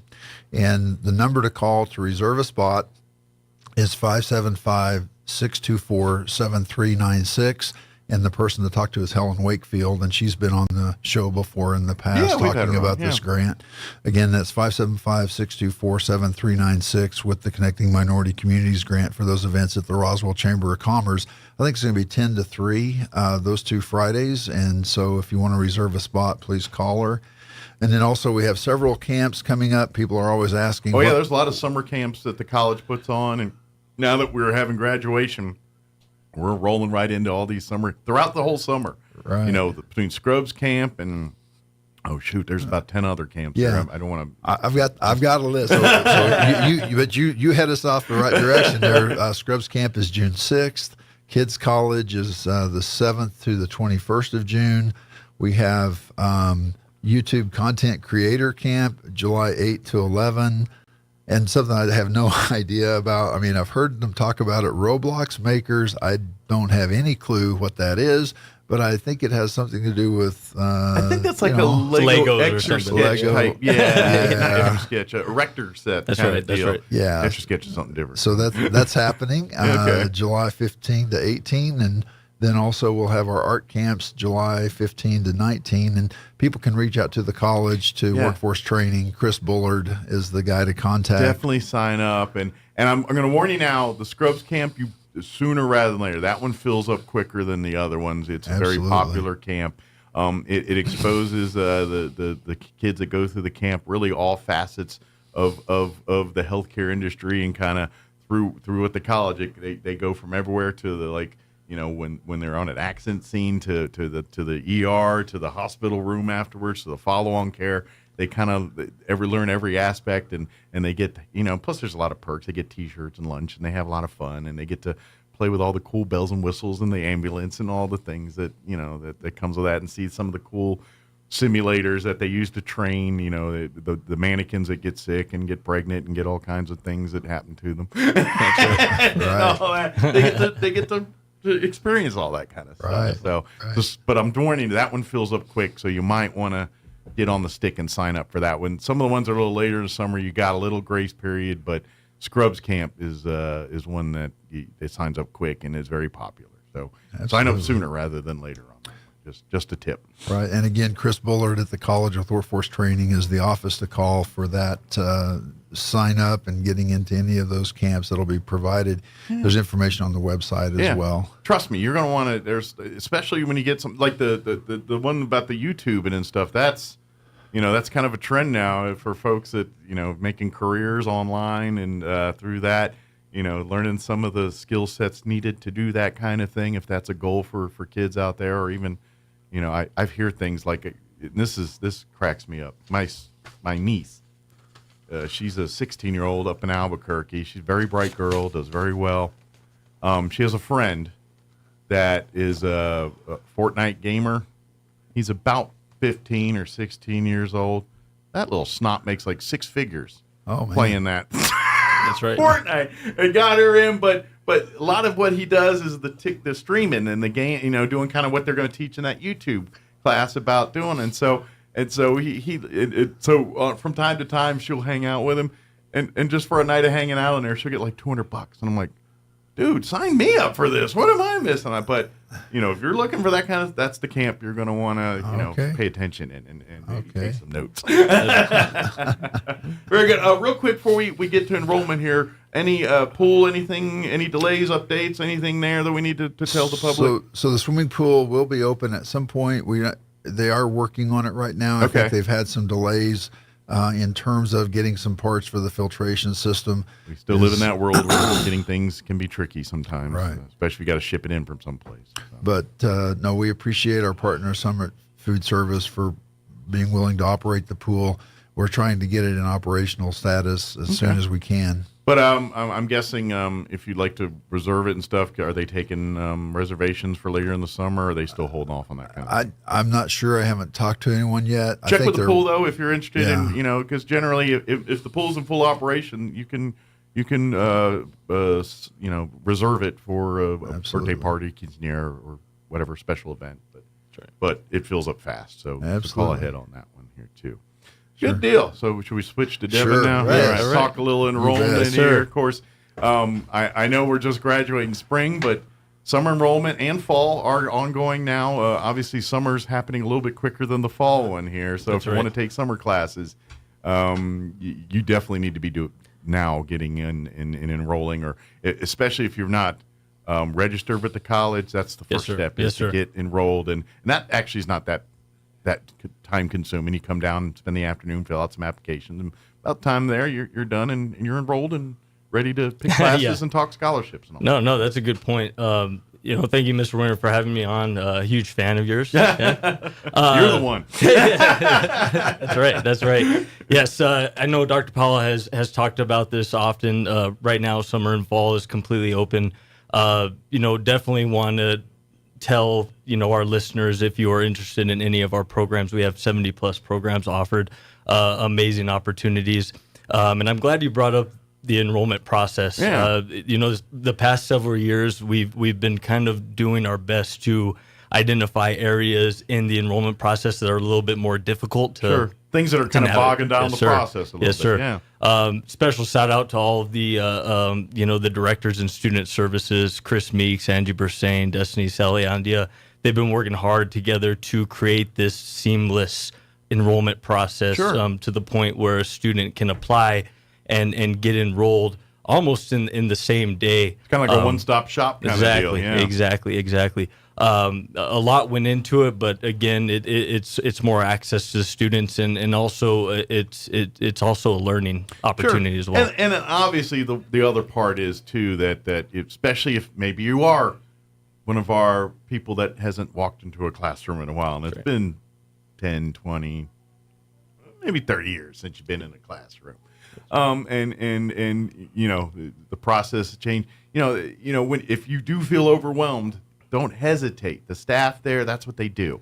If you have questions, don't know how to do it, this is what they're in the building just for this purpose, to help navigate through this stuff. Most definitely, yeah. And students that are interested with the application or scholarships, financial aid, advising an individual in our one-stop center, our student services building, can help you with the entire enrollment process. Yeah. And I think that's what makes us really special and really student-oriented. Sure. Yeah. And really, this is getting kind of back to the advantage of how a community college serves its community. There's still a mindset in this world of, colleges, and you have to work hard to get accepted into a college. And certainly if we're talking about Ivy League schools and things like that, that's the case and things like that. But, when we get to this level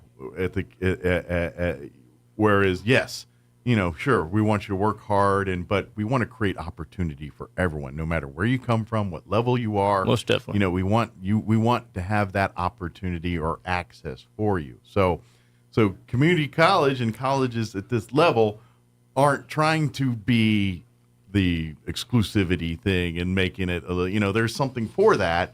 But at this level, it's like, no, we want to make it as easy as possible for you. So if you're, if what's intimidating you is a fact of being accepted and do all, no. That's not here. We just need you to get the paperwork in line. You're accepted. We want you in the classrooms. We just gotta, and we'll help you if there is requirements that you do not meet. Then guess what? We're going to help you. Exactly. Yeah, and naturally, there's those intimidating factors. Like the FAFSA. Yeah. But fortunately, we have professionals in our building that can help a student fill out the FAFSA and also explain the scholarships that we have available. Sure. And I will tell you this, and I say it every time, and Dr. Powell's heard me say it 7,000 times. As soon as you're done with the admissions folks, walk your butt right into the financial aid office and get that FAFSA form filled out and let them go to work for you. Yes, I don't care if you're a millionaire or don't have two nickels to rub together, whether you're still living with your parents or your parents haven't been with you in 50 years. I don't care who you are. Walk in that financial aid office. There is some scholarships out there that we can knock this tuition down or help pay for books or something. Or, yes, sir. It doesn't matter where you are, where you come from. Odds are there's some scholarships that you can apply for. There are so many scholarships that go unclaimed just because people don't know about them or just didn't. And there's literally people just dying to give money away. Definitely. Yeah. You just got to go get it. Yeah, definitely. And the beauty of that process, the student only has to enter our building twice at the most to come back and maybe fill out some things. Yeah. But no, we want to make it as seamless as possible and have that access to all of our students. Absolutely. So please, if you're signing up for the classes this summer or going to start here in the fall, as soon as you're done with the admissions, walk right in and get that financial aid stuff. That's right. Get get your hat in the ring for all these different applications and stuff. Definitely have an opportunity to meet with a advisor, an academic advisor. Yeah, to talk about where your path is. Yes, sir. Whether if you're pursuing a degree, or you're just I just want to enrich a couple, or Definitely. if it's I'm trying to get a promotion at work and I need this certificate to do that. And so that's the beauty of Eastern is it's there. Regardless of what your needs are, it's there to help meet those needs. Definitely. Whether it's I want to be a doctor someday and all that, or no, I just I'm retired and I'd like to take some art classes, or I want to take a history class because I want to meet people and I want to do things, and it's a great way to do that. Yes, I mean if you listen to Dr. Powell and he explains we serve 17-year-old all the way up to 70 plus, it just makes you really realize the opportunities that we have for all student populations, and we're excited to see any student walk through the door and try to get something accomplished that day. And I would even invite, like you said, maybe you do have some of your 70 plus that they're retired and things like that. And this is something that we've talked about too, is because of the nature of the college and the way it serves people, we have to remind people that, by the way, this is regular college life too. So if you want that college experience, we're hanging out with the student center or even staying on campus. There's opportunities there. So if you're looking for that more traditional college experience where life's at the college, you live, breathe, and eat at the college, and that's there too. But if you are, a community member, vote, coming in from, after work or before work or during your day, or if you're retired, you're a member of the campus. You're a student. Right. That entire campus is your oyster. If you want to come in and hang out and have a cup of coffee or have lunch or sit in the library and read a book, or if you need tutoring or maybe you maybe your vet need assistance, or the pantry's available to you if you're having food needs issues or things like that. There's lots of resources on the campus. Some are just fun to hang out. Some are help you to navigate life a little better. But all of that is open to you. So even if you're taking one class at 6 o'clock at night online on a Tuesday, this is part of your world. Come explore it. Most definitely. Yeah, we have a lot of programming on campus for online and our face-to-face students. A lot of opportunities there. I'm glad you mentioned. Yeah. So please utilize. We're always, since you've taken over a few years. I mean, even before that, but since you've taken over in the last about 6-7 years now, you've been there at the campus? almost 6. Is almost it? I'm 6. trying to think because when we started Leadership Roswell together, you were new to there, and that was 2019 there, and so we're pushing on 5-6 years now here. So. Right. But since that, we've added new the amenities, things like that. There really is.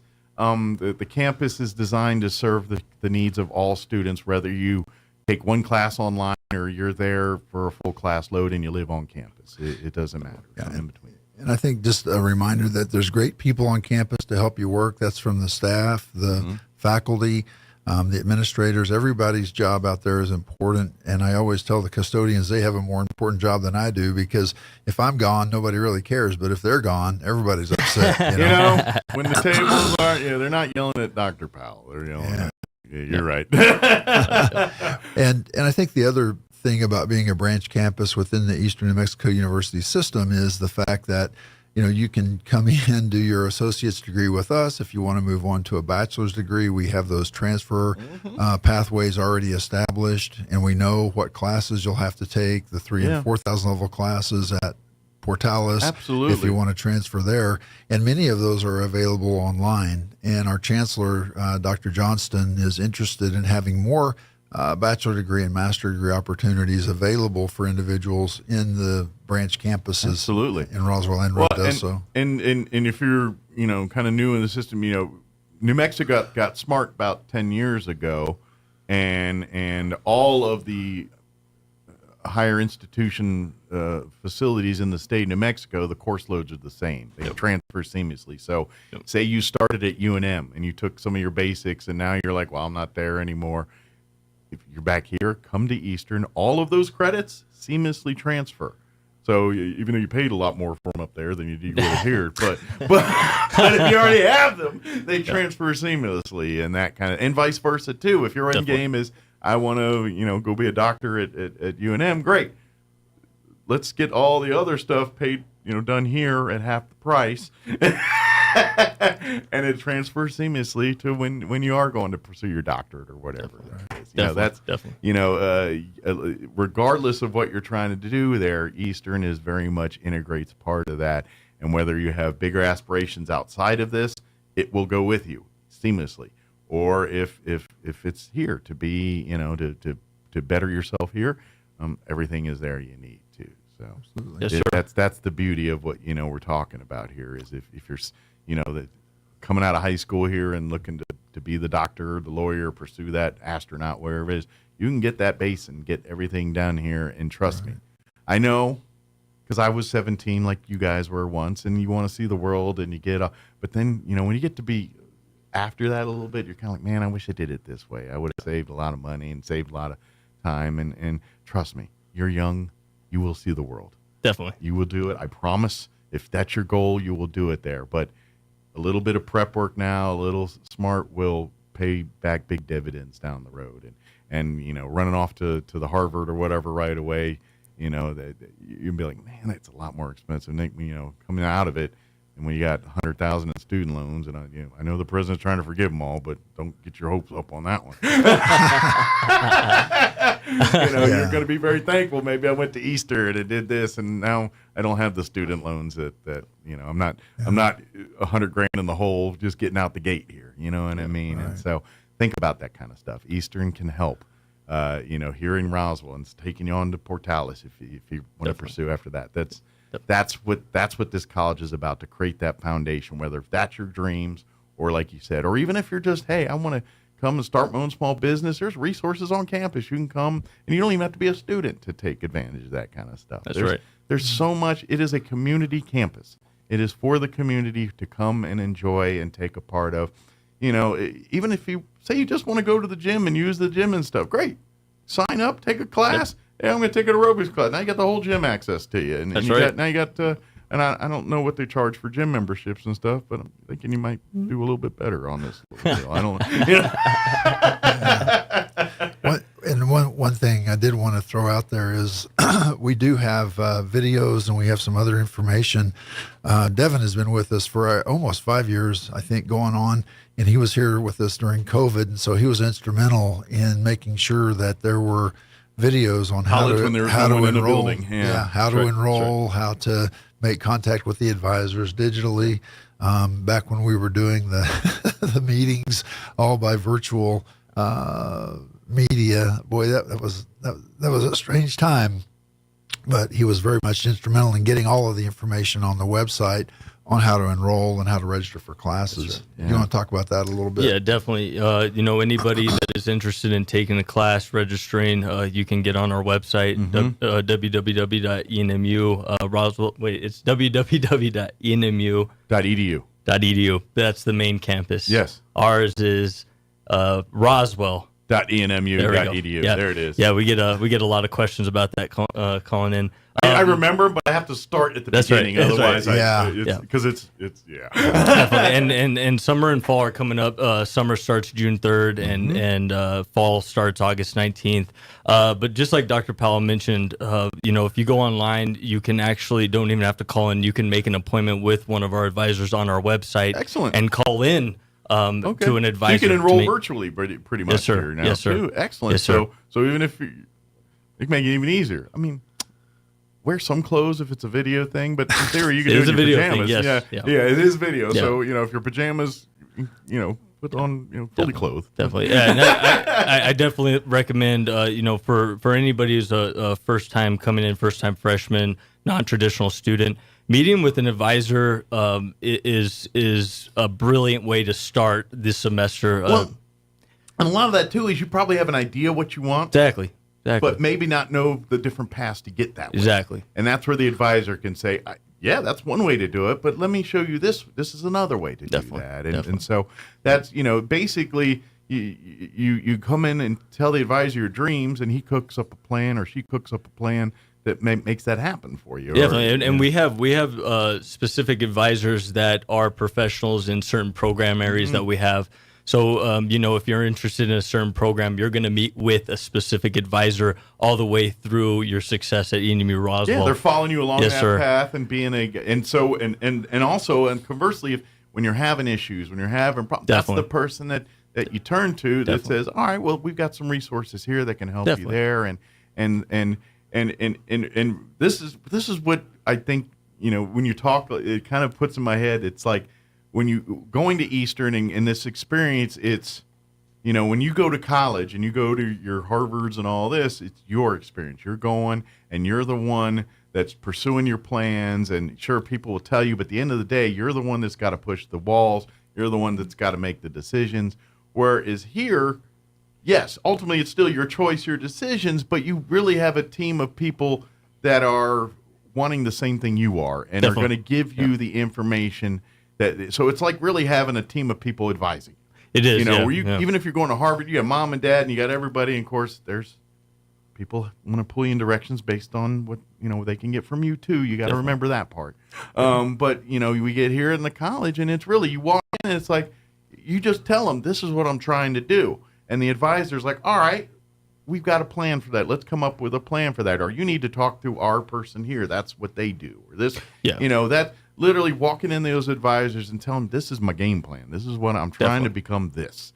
What do I got to do? And now we actually have this. We have the software capability and we have the professionalism in that building to be able to give those students valuable feedback and track them not only as a prospective student but all the way to graduation and alumni. So it's just really exciting times. It's kind of like having your own little advisory board as a team available for your educational career here, whether you're taking a couple classes or pursuing a degree plan. When those days that you're kind of, all right, am I doing the right thing? You've got something to bounce ideas off. And a few years back, actually pre-COVID, when Dr. Powell and our Vice President of Student Affairs and Academic Affairs, Ms. Oldfield, came on board, we understood that our student population needed that consistent communication. So now when you register for classes or you apply for admissions, you're going to hear from us within 24 to 40 hours through text message, through email, with the next steps in the enrollment process. Yeah. And the beauty of it is if you call in or you set up an appointment, it's like you said, every single person in that building knows where you're at in the enrollment process. Yeah. So we're just trying to make it easy. Exactly. It's really a whole team of people on your side trying to get you to the finish line here. That's right. And so please, when you sign up for classes for the summer here, for the fall, take advantage of the spectrum. Don't just walk in there, sign up for your classes. All right, thanks, guys. We'll see you first class. No, there's so many resources, so many things that you need to talk to. Put that in your corner. This is how college students succeed. It's not them trying to do it all on their own and spending late nights cracking the books without seeking help, without any of those guidance. It's the students that utilize the resources that when they struggle, and you will struggle. If college degrees were easy, everyone would be cranking them out and getting them. You have to test yourself to get these things. And when those moments hit that you're struggling and you're having difficulty, the campus, they get it. They've been there. They've done that. They got those T-shirts, and that's why there's those resources. So when you do hit those moments of having frustrations, having issues, they're there to navigate you through those and to help you find a path through that. And our faculty are just as engaged as we are, so it's just it's like a family. Sure, and they all can relate and all can understand. And to be honest, they may tell you what your problem is before you even know you have the problem. That's right. That's right. Yeah. But put that in your corner because that's how people walk the stage. That's how those people that everyone that walked the stage last Friday. I guarantee there's someone in that building that helped them get there. That's right. Guarantee, in some way, shape, or form, there's people in that building that helped them walk across that stage on Friday night. So that's right. Take advantage of that. Just three things I want to mention real quick. So we have 3 more graduations. I know it's a little different because we serve these different groups. So early college, high school, they'll graduate over the Memorial Day weekend. That's why you guys have to graduate your guys in the beginning because we got it's like a graduation party every week. Well, and those seniors, that's the strange part. They've graduated from college, but they're still in high school. So it's a bit ironic that they get their college degree before their high school diploma. Yeah. But such is life. Yeah, that's the way it works. But we'll have that coming up at the Wool Bowl over Memorial Day weekend. And then also Youth Challenge will be graduating next month. And that's always an exciting event. They, speaking of COVID and getting hit hard, they have bounced back in full strength, and we're so glad to see that they're back to pretty much what they were pre-COVID. Right. That's a good thing. And we truly enjoy the partnership with the Youth Challenge program and appreciate the opportunity to be with the Academy, providing their educational programming and some vocational training as well. And then I think the other one is our Special Services graduation, and it'll be coming up in July. So we'll get more information out to the community as these events come forward. Excellent. But yes, but if you go to roswell.enmu.edu, you can actually enroll. All the summer camps and things we were talking about, you'll find information on all of that. Everything Dr. Powell was mentioning, that's your one-stop shop, roswell.enmu.edu. I highly also recommend if you use Facebook, like and follow the ENMU Facebook pages. There's several of them. Like Dr. Powell, there's one that Dr. Powell does his updating and chats and things from time to time. There's ones that are, talking about the particular different. So if you're into nursing, there's ones just for the nursing groups and all that kind of thing. But that's and obviously if you're a student, whenever there's like weather and every of those types of things, that's usually the first place they announce those kinds of updates is right there on social media. So like and follow those, and then of course, come get up, talk to the advisor. Come either online or get dressed and come on down to the campus and get some sun. And, and come sit down face to face with an advisor. That's right. That's right. Good deal. Did we get it all? I know I get just again, summer starts June 3rd, fall starts August 19th. Call in 575-624-7000 or go on our website roswell.enmu.edu. Yep. Get some more info. Trust me, once you make the decision, you'll be like, why did I take this long? That's right. There's so many people, and this is that time of year we hear all the stories of the people that were struggling, starting. Now they're walking the stage. They've got their next phase in life, and now we're seeing the fruits of the labor, and I hope it's inspiring to. And if students have any questions or even want to fill out a little form submission on our website, we'll be following up almost immediately to get you started in the next process, or if you just want to talk to somebody about the opportunities we have. Absolutely. Come do it. Whether you're taking one class or 100, we got you covered. That's right. That's right. That's right. Thank you, guys. Thank you. 8:56. Quick break for political ads before more news. Don't go away. Senator Greg Nybert is the only candidate in the race for State Senate District 27 with a strong conservative record on border security and stopping illegal immigration. Greg Nybert has voted against free college for illegals. He's voted against professional licensing for illegals. He has stood strong against Michelle Lujan Grisham, turning New Mexico into a sanctuary state for drugs, crime, and criminals. He has fought to end catch and release for violent criminals and will continue to do so. New Mexico is at the center of a border crisis because our laws make us a haven for illegal immigrants, drug trafficking, and cartel activity. MLG's liberal agenda has unleashed terrible harm on our state. That's why a vote for Greg Nybert is a vote to take back our border security. Greg will keep fighting against the march of the radical left that threatens to harm our way of life. Vote for Greg Nybert, a proven conservative voice for State Senate. Paid for by Greg Nybert for State Senate.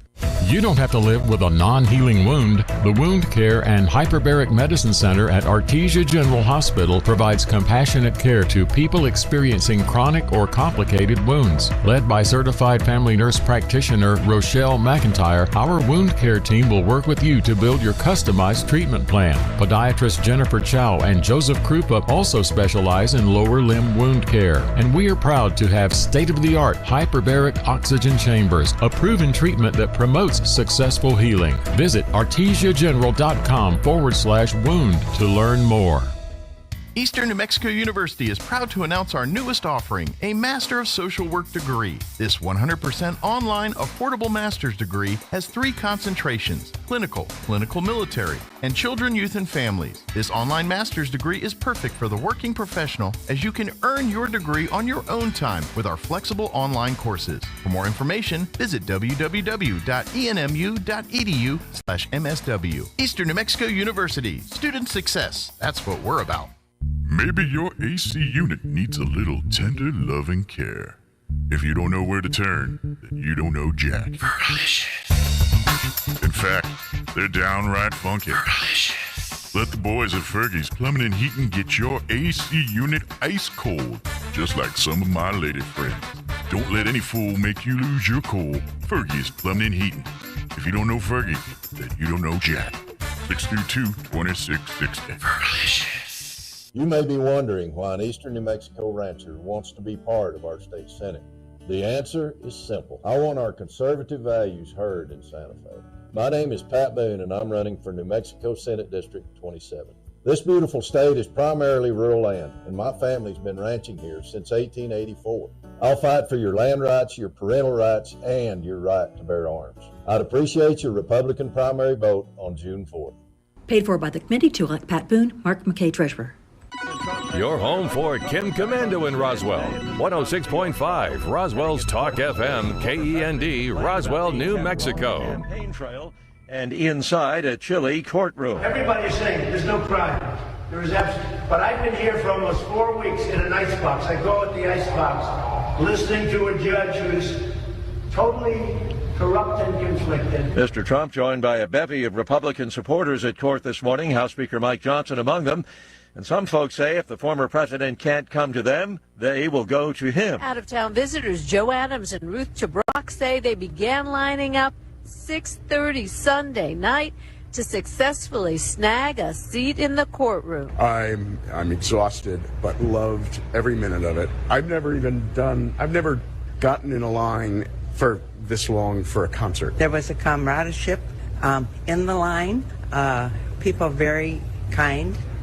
Even from both sides of the aisle. And they figured out creative ways to take bathroom breaks. Besides night court, there was a late night bar around the corner. At criminal court in Manhattan, I'm Julie Walker. It is not genocide. That's what Biden National Security Advisor Jake Sullivan says about Israel's anti-Hamas offensive in Gaza. However, Sullivan is quick to add the administration is urging Israel not to launch a ground operation in Rafah. We have painful experience in counterinsurgency campaigns fighting terrorists in urban environments and populated areas, and we know that it is not as simple as executing a military operation and calling it a day. Secretary of State Blinken making an unannounced visit to Ukraine. He says American military aid will make a real difference on the battlefield. Wall Street, the Dow is up 52 points. More on these stories at townhall.com.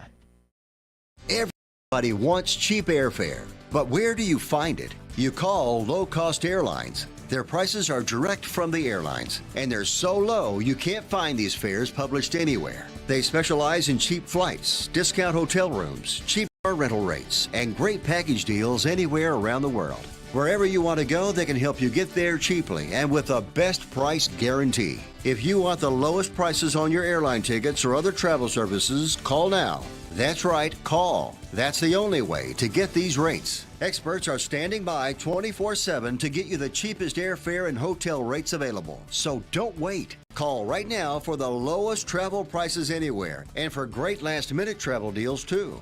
Call 866-755-5300. That's 866-755-5300. Again, that's 866-755-5300. Call us right now.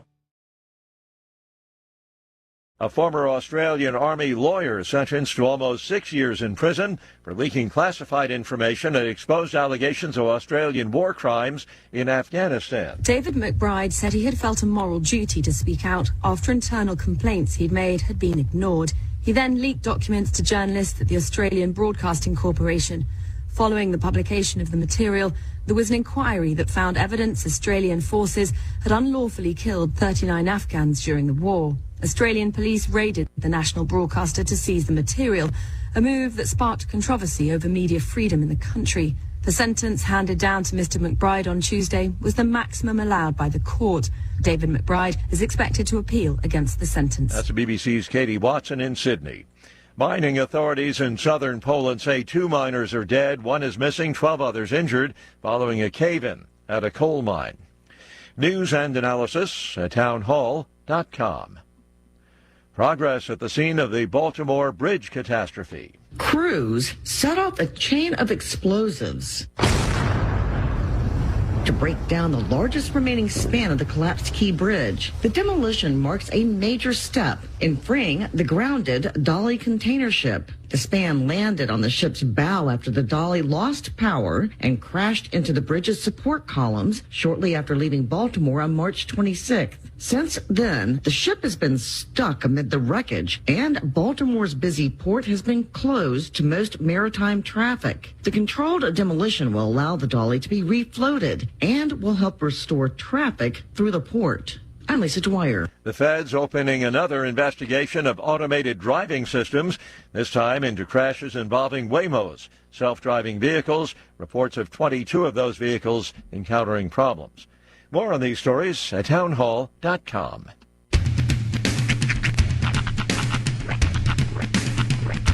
What in the wide, wide world of sports is going on here?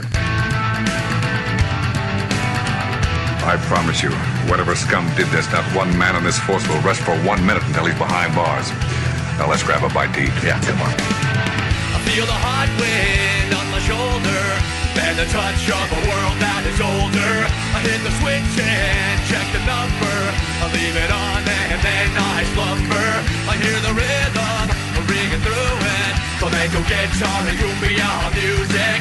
I hear the talking of the DJ. The devil listen, what does he say? I'm on a Mexican radio. I'm on a Mexican radio. Broadcasting live from high atop the J.P. White Building in downtown Roswell, New Mexico. It's Mornings with Mike Winters on 106.5 Roswell's Talk FM. Is that what I sound like when I talk? Now, here's your host, Mike Winters.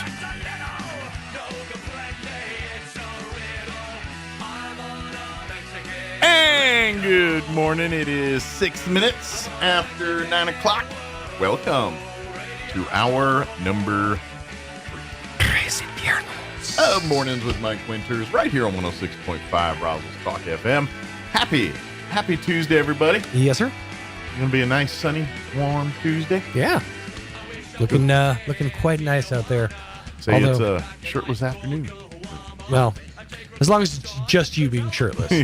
That's something I figured out early on in having a roommate. One guy shirtless in an apartment, that's fine. Yeah. 2 guys shirtless in an apartment, very weird. Yeah. 3 guys shirtless in an apartment, that's a film scene. That's a film shoot. Now, I'm in my younger days, I was in the military, I hung out a lot of dudes and things like that.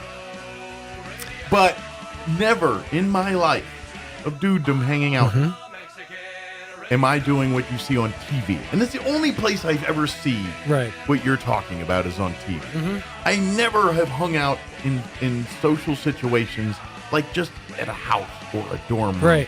And there's just 4 or 5 dudes shirtless. The only time that's ever happened is if we're in the backyard swimming in a pool. Yeah. Like if we're just in the living room watching TV or even if we say we got done running around playing Army or football or whatever and they came inside, we're not all sitting around shirtless hanging out with each other. I've never done that. I'm not what they call a never nude, but I'm not comfortable not being in my shirt. And quite frankly, especially not in front of people. Some of my friends were in better shape than me to go shirtless. They did not. They chose not to. Some of my friends who are, I shouldn't say friends, but some people that I've known over the years who are in much worse shape than me have no problem swimming with their shirts off. I, however, I can't do it. I can't do it. I do. I feel weird with a shirt on. I feel like that's not right. No, I honestly feel weird with my shirt off. Like I just don't like swimming that way. I can't swim with I'm the guy. On. I've never really had the locker room experience because what I do is I'll go to a bathroom stall and do my changing. I'm just I don't want. It's not that I enjoy it. Yeah, I'm not saying you're voyeur or anything, but I've just been in situations enough in my life where I had no choice. But like, put it this way: I worked at Boy Scout camp for about 5 years in my youth. It's all group showers and everything there. It's a concrete, it's a cinder block room about the size of this studio with about I don't know, 10, 12 shower heads. Yeah. And you're just there in the world. Yeah, but that's I didn't when have a roof. When you shower in shorts. That's what I went to when I went to LA on a mission trip. We had the same situation. We stayed in the gym of a church. Yeah. And it was like a shower, like a group shower thing, but that's where I learned the concept of shower shorts. Oh, and shower shoes for sure. Well, yeah, we wear the shoes because them functified floor, but I never did that. I'm here in the shower. I'm here to shower. I got to clean everything, even the things under the bathing suit parts. Then, Mike, do you understand how an elastic waistband works? You are allowed to reach in there and scrub whatever you need scrubbing. I prefer the dude code. Keep in your corner, watch your moves, all eyes above the eye level. And if something falls on the ground, it just stays there. It's just there now. That's the rule. That's the code. The slow bounce and it. No, we had a whole ritual. We had a thing. And I had what was called the shower caddy. Because I had to walk from Tent City to the shower facility. So I literally had one of those tackle boxes you buy. I'm just picturing Mike in a shower cap with a towel around his waist, walking with his shower caddy. Yeah, pretty much. His loofah on a stick. That's I had my tackle box with my various soaps and sundries. Yes, absolutely. Nice. Yeah. Pumice stone. Yeah, my shaving tackle. That's right. Yeah. This is how Mike camps. with all his soaps and pumice stone. Well, it was summer camp. I had electricity in my camp. Hey, we're roughing it. I'm not allowed to have smooth skin and nice feet. That's right. I had a fine mustache one year. Yeah. I grew a great mustache. It was very 70s. Porn star mustache. And I know it's of an era. Mm-hmm. But you are hard pressed to find a good looking male with just a mustache. Tom Selleck is maybe the one that pulls it off. But that again was of a time. Now, whenever I see somebody rocking just a mustache, I'm like, stop it. Well, now it's a bougie thing. Stop it. It's a bougie thing to have the artisan-y mustache, barbershop quartet looking dudes. Yeah. That's a thing now. Yeah. And they all wear a mustache. Yeah. I don't remember what I was watching, but some guy grabbed a dude's twirl on his mustache and just ripped the twirl out. That feels mean. It was, but I can't remember what show it was from, but that scene just now all popped I in my can think head. of is that scene from A Million Ways to Die in the West, or whatever it is, where the You've got a mustache. Yeah, the Doogie Howser mustache song. Mm-hmm. Doogie Howser mustache, which is what they called it on the set. Yeah, so I've it's just such a grimy look in now. It can in be today. or cannot be. It depends. Yeah, it's certain way you pull it off, certain ways. There's a fine line between Hitler, Charlie Chaplin, a child predator, and looks cool. But my mindset is, if you're going to go to the trouble of growing a mustache, just fill in the goatee. Just grow a little chin fuzz. Some people like the stash. I don't. It's kind of like Amish, where they grow the beard without the mustache. Especially, that's a weird look. Especially dudes who don't normally wear mustaches. When they try to grow it in, it's all pencil thin along the. It's just weird. It's a weird look. Teach their own. I'm not, super conscious about my face hair some either. Just facial can't hair grow either, it. but that's the problem. They want to and can't. Yes, I understand, but then don't try. If you can only grow hair on your lip, don't. Unfortunately, what you and I see and what people think they see on them is not always the same. It's true.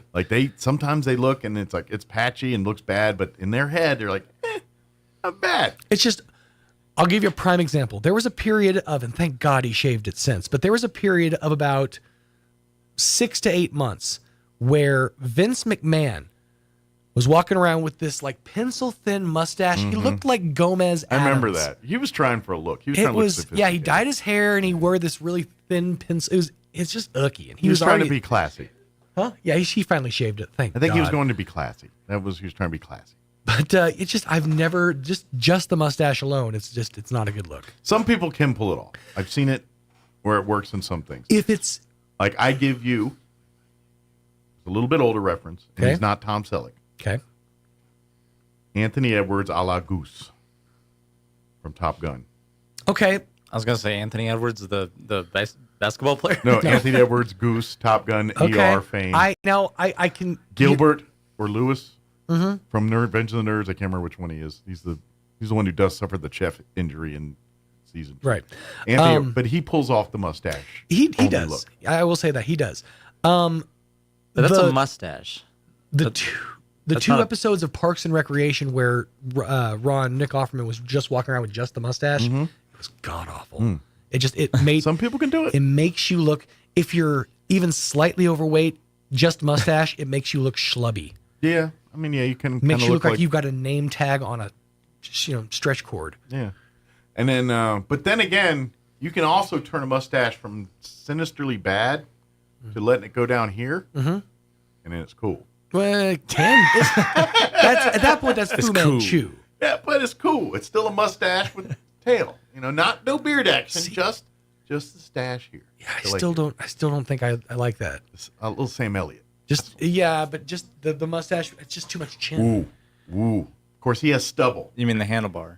Yeah, but the Hogan. Sam Elliott in the movie Gettysburg. He plays General Butler. Okay. Didn't he have mutton chops in that too, though? A little bit, and it's scraggly because but he has a mustache that is chef's kiss. In fairness, he has a mustache. Looks like you could plant a parasol in. I'm sure it's a fake mustache. No, I'm saying that thing is thick. It's not fake. I'm talking about the Gettysburg mustache. I'm sure it's fake, but it's a good mustache. I don't think you can't convince me that Sam Elliott's ever worn a fake mustache. That man just like, I need a mustache for a role. Give me a second. Yeah, but Civil War beards are a different kind of beard. He's like a Play-Doh Fun Factory. He just pops one out. Yeah, but a Civil War beard is a different kind of beard. That's true. A lot of mutton choppery involved. Yeah, the mustaches are out of fashion, but they're coming back. Well, I'm going to say, no, there are certain people that still wear them. There's a whole bougie side of people. Like I was watching, I watched that I was showing Kim, so we were watching the roast of Tom Brady again. They had that one comedian he looks like a barbershop quartet guy, and that's kind of a popular thing. Yeah. I don't remember his name. He's a podcaster or something. I don't know what his name is. But anyway, it is. But that's like a pencil thin mustache, is what his was, and his was just a regular mustache. Right. But no one can pull off a pencil thin mustache, like unless they're from the 20s or something. Yeah, you kind of have to have a roaring 20s deal. Yeah. It can be pulled 1920s. Yes. Yeah, not 2020s. But anyway, we should probably get the hour started. We'll get you up to date with the weather and all that here in just a bit. I got the hiccups. And then joining us here in just a few will be Larry Marker. He is a Republican candidate for New Mexico State Senate Seat District 27. So he'll join us to chit-chat with us and tell us all about him and why you should vote for him. So we'll do that here in just a bit. But first, before we do that, let's get you up to date on the weather.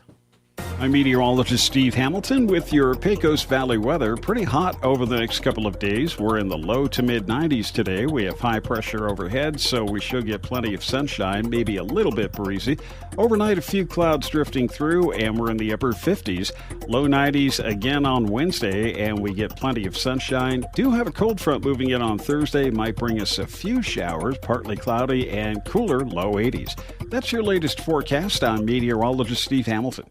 Thank you, Steve. Currently 70 degrees here in Roswell. Humidity is at 31% with winds currently out of the east at 5 miles per hour. Sunny and 93 today with south winds 5 to 15 miles per hour. Partly cloudy tonight. Looking at an overnight low of 59 degrees. Southwest winds 5 to 15 miles per hour. For Wednesday, we're looking at pretty much more of the same than today. It's mostly sunny. Once again, a high of 93. Northwest winds 5 to 15 miles per hour. Thursday, we're looking at a decent chance of rain right now. They're saying a 40% chance at afternoon showers and thunderstorms. Mostly sunny and 83 for a high. Winds will be out of the north 10 to 15 miles per hour. Friday, we're looking at sunny skies, mid-80s, 86 for a high. And then warming up for the weekend. Saturday, sunny, back into the mid-90s. And then by Sunday night, we're looking 97, pushing 100. And then Monday next week, they're talking breezy 99. So Sunday, Monday time frame, we might be hitting the century mark there. All right, it is 9:18. We're going to take about a 4-minute break, pay for some political ads and a couple of non-political ads in there. And then we'll talk with Larry Marker on the other side. Don't go away. You're listening to Mornings with Mike Winters. They're watching you. They see your social media posts. They follow your family, your friends, and your interests online because they're planning on taking your money, all of it. They're con artists. They'll use your social information to build your trust and lure you into once-in-a-lifetime investments with promises of high guaranteed returns. But it can be avoided. The Securities Division of New Mexico's Regulation and Licensing Department can help. Learn to spot the red flags of investment scams at rld.nm.gov/red flags or call 505-476-4580. Senator Greg Nybert is the only candidate in the race for State Senate District 27 with a strong conservative record on border security and stopping illegal immigration. Greg Nybert has voted against free college for illegals. He's voted against professional licensing for illegals. He has stood strong against Michelle Lujan Grisham turning New Mexico into a sanctuary state for drugs, crime, and criminals. He has fought to end catch and release for violent criminals and will continue to do so. New Mexico is at the center of a border crisis because our laws make us a haven for illegal immigrants, drug trafficking, and cartel activity. MLG's liberal agenda has unleashed terrible harm on our state. That's why a vote for Greg Nybert is a vote to take back our border security. Greg will keep fighting against the march of the radical left that threatens to harm our way of life. Vote for Greg Nybert, a proving conservative voice for State Senate. Paid for by Greg Nybert for State Senate. Need new windows for your home? Beware of the sales gangster. Jennifer from Trustmark Roofing and Windows here. A sales gangster is a window salesperson with a mobster mentality. They intimidate, bully, and fast talk you into buying their less than quality windows during a 3-hour pitch. Think I'm kidding? Call a few window companies and see for yourself. Or you can skip the sales gangsters and call Trustmark. We have fair, no-nonsense pricing on our premium windows, and our appointments take only about 60 to 75 minutes. Just long enough to listen to what you need, show you your options, answer your questions, and give you a straightforward quote. Then it's up to you. We can take a no just as easy as a yes, but I'll guarantee you this. No sales gangsters. Sound fair? Call Trustmark Roofing and Windows for your no-obligation spring window assessment. 575-755-7663 or visit TrustmarkRoofPros.com. Trustmark Roofing, we put people first. Can't hear as well as you used to? That can happen to the best of us. But when you can't hear people speaking or birds chirping, it's time to take action. That's when it's time to call Howard Allman with Here on Earth Hearing Care Center. Howard has been helping people hear better for over 55 years. Howard is who helps the Artesia seniors with servicing their hearing aids of all makes with free cleaning and hearing evaluations. And he's ready to help you. Howard can share with you information on Audibel Intrigue AI hearing aids with many features you might not expect a hearing aid can do, such as using your hearing aids to stream calls, music, and more. Plus, health monitoring, count steps, even fall detection, all built in. Meet face-to-face with someone who can help you choose the right hearing aid for you. Call Howard at 575-622-0375, and he'll be glad to set up a time to meet with you. That's 575-622-0375 for Howard Allman of Here on Earth Hearing Care Center. This is State Representative Candy Spence Ezell. I'm a lifelong farmer and rancher. And for the past decade, I've been watching the radical policies of the so-called progressives in Santa Fe rapidly chip away at our traditional way of life. I've served in the state house for quite a while, and I'm known for saying no to Governor MLG every chance I get. I'm running now for the state senate, where I have a greater impact in fighting for our economic development, our rights, our freedoms, and our Western way of life. I'm a life member of the NRA. In my time in the legislature, I have received an A+ rating from the NRA every year I've been in office. I am unshakably pro-Second Amendment and always stand up to those trying to destroy our Constitution. I'm Candy Spence Ezell, asking for your vote in the upcoming Republican primary on June 4th. Paid for by Candy Spence Ezell for State Senate, District 32. Here's a Mornings with Mike Winters fun fact. Due to extreme pressure and weather conditions, it literally rains diamonds on Neptune and Uranus. Stop snickering because I said Uranus. Here's Mike Winters. And good. Let me turn on the microphone. That's always usually helpful. Good morning. It is 23 minutes after 9 o'clock. And joining us in studio this morning, Larry Marker, back with us, but, this time, because we've had you on multiple times on the show before, but this time, as a candidate running for New Mexico State Senate seat District 27, Republican candidate here. So Larry, good morning. Welcome back to the show. How you doing today, bud? Doing really well. Campaign's going good. We're covering a lot of ground, seeing a lot of people, shaking a lot of hands, kissing a lot of babies. The whole campaign thing. We've got a long ways to go. Still 3 weeks, but I appreciate you guys having me on today. Anytime. And yeah, that's really, and that's kind of, obviously, as a candidate, you've been involved at various levels of state politics here and getting involved in, stirring pots, doing your thing. And, just, being a citizen involved in what's going on in our government and things like that. And now you're saying, well, I want to do it as a state senator here and see if I can make some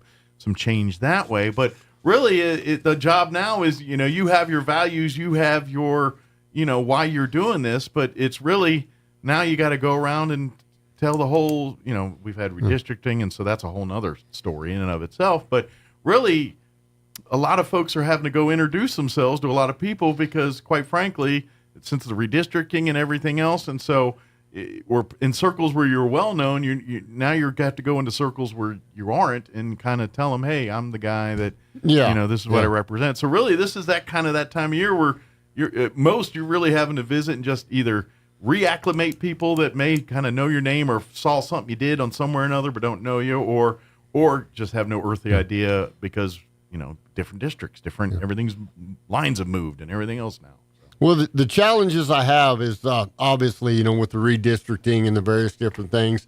And up until about 10 years ago, I wasn't involved in politics. I was like everybody else. I would go vote when I could, and I thought you were living your life and raising your family and like trying to feed the kids, kind of thing. Yeah, like we were talking about a while ago, we trusted the people we were electing to do what we thought they were supposed to be doing. Mm-hmm. And a lot of that is on us, and most of the people I meet in New Mexico and in Senate District 27. I've met people all over the state of New Mexico working with the various different grassroots organizations and all the stuff we have going. And I see so many similarities. We tend to think we're a lot different in southeastern New Mexico, but in reality, there's only pockets of New Mexico that's different than us. Unfortunately, those are the pockets that are running the show. You're right. I mean, you look... Well, and we're all not stupid, You got Albuquerque, you got Santa Fe, and you really have the rest of the state. That's kind of exactly. Las Cruces has crept up on the. I was saying Cruces is getting in there too, but there is some hope there. Yeah, there is some hope, and the hope there is actually tied to those grassroots organizations and the people getting involved, and that's really the point of my candidacy. Is it's not that I really want to be a senator. I don't strive for notoriety and the title's not. Doesn't matter. You can call it whatever you want. What my focus on this Senate race, you're really not electing me. You're electing we. If the citizens, if we can get a hold of this Senate seat, it's going to expand. It's going to expand our platform. We'll have more resources available to us because the only way we're going to fix this mess, we can't elect politicians and expect them to go up there and do their job. What we're going to have to do is we're going to have to elect people from amongst us, guys that are loud enough or have been beat up enough that they're so thick-skinned. Sure. And let's be realistic. I'm going to go to Santa Fe and every year, our legislators, and I'll do the same thing, our legislators come back and they say, well, we just don't have the numbers. The difference in me and any other candidate you're ever going to meet is I'm going to come back and I'm going to say, I got my tail whipped in Santa Fe, there's no doubt, but this is what we can do to fix this. Sure. I'm not going to quit being your legislator, your senator when I leave Santa Fe. That's actually when the party begins because then we're going to have the target. This is what we need to do with referendums, citizens petitions for grand jury, court cases, unconstitutional laws. The New Mexico Constitution is actually one of the most comprehensive in the entire nation because it's one of the most modern. We're one of the last states to become a state, so we did it last. the framers of our Constitution saw the mistakes from other states, and so really our Constitution does if it does nothing else, it actually it strengthens the federal Constitution, if you can believe that. Okay. There's a lot of details to it, and man, I can get off out in the weeds really quick, and the details get really radical. And a lot of my studies and legal stuff, it gets technical, and I try not to bore people with all that. But what I will tell you is, when you elect me, your voice is going to go to Santa Fe. Well, and that's the kind of people you want in the room making decisions. Yes. You know what I mean? And And I always say this when we talk politics here, and people say, you know, we want conservative, and I'm always like, well, shoot, with New Mexico right now, getting back to the middle is a victory. You know, we're so far, you know, to the left on this in this state that if you have any conservative values, it's really hard to get a voice in the room. And like you said, we need more people there. And I think, to your point here is, yes, we have Albuquerque and Santa Fe and a little bit of Cruces, but there are Democrats. There are people that are considered Democrats that probably think, walk, talk very much like a conservative. Oh, and they do. And what we're going to have to do is we're going to have to get a leverage position. As you know, if something's too heavy to move, you go get a bigger hammer or longer leverage. Sure. What we're going to have to do is get the citizenry involved, be able to tell those legislators on the other side, hey, we've got leverage. You may whip my butt here in Santa Fe, but you're not going to beat me on the streets. And that's the basis of my candidacy is if I carry the voice of, I'm not only going to be carrying the voice of the citizens of Senate District 27, that voice is going to get heard all over the state in the various different projects that we're doing. And it's definitely going to get heard in Santa Fe. But if the other side says, you know what, we might win this vote on the floor, but these people are going to come back and they're going to challenge this in court, or they're going to challenge it, get it on the ballot, whatever. And that's what we need to do. We need to figure out a different way around this. No longer can we accept the fact that, well, we just don't have the numbers. Well, any idiot knows we don't have the numbers. Sure. But how do you get the numbers? Yeah, exactly. We need to figure out a way to leverage the position we're in, go full bore with the Constitution. Just basically, we just have to go by the Constitution because the framers of our Constitution saw this kind of stuff happening. Sure. Well, and you know what? In this day and age, I think the people that truly do the straight story and are honest, regardless of if there's an R or a D or an L or nothing in front of their next to their name, are going to be the people that are going to make the most headway. You know, and I think, and I still think this is a state, yes, we're, you know, by nature, uber liberal, this and that, with the exception of a few parts of the state and all that. But I think the people that live and the people that call this place home, they're family value people. These are folks that, you know, that okay, you know, the leaders, they've got their agenda, but the people that live and call New Mexico their home, and they grew up here or have since moved here and call it their home, they're a different breed. They're very family. Let's face it, more of what conservatives find God family country. Yes, that's country. What New Mexicans generally want. That's New Mexico. That's what they want, by and large. Sure, there's one in there, but and so at the end of the day, I think the people will go if you just get some honest people that are giving them the straight scoop on that, and stop with the agendas, because that's what probably we get. Most people that go to Santa Fe, they're looking to how can they make me bigger, benefit themselves. How can I get farther in the party? How can I get my kick? And we don't have and when you get to the state level, when it comes to state senate, state house, these are farmers, ranchers, dairymen. They're workers, they're day workers. They're not professional politicians, nor should they be. And unfortunately, we have people that want to turn it into that, and that's what we've got now. We've got a whole House and Senate full of that. Oh, definitely. Well, look at the amount of money that's getting spent on these campaigns now. Yeah. You know, the last Senate cycle, you could have won a Senate race for $30,000. We got people with hundreds of thousands of dollars. Of course, I don't have that much money because, and that's fine. You know, I'll take people that have that money are the people that have the backing from the people that have an agenda that they want that person to do. You know, my backing comes from the grassroots people, the citizens, the patriot groups, whatever. I would not trade one single grassroots or one single patriot for $20,000. You know, the grassroots people, that's the voice. That's what we need, and that's how we're going to change. If you have the this passion, thing. the money will come. Yeah, the money will come. And then again, if you have the passion, do you need the money if you can get people out to vote? Sure. You know, well, unfortunately, yeah, the way the system's set up, you do need the money just to get your foot in the door. Look at the number of signs that we got around Roswell. Yeah. My goodness, it's insane. Yeah. And if people get elected off signage and everything, I'm in trouble because I don't have near as many signs as anything else. I'm just going to have to knock a bunch of doors. Sure. And you know what? I get it. If we're talking about a president of the United States or a U.S. senator or a U.S. House member, okay.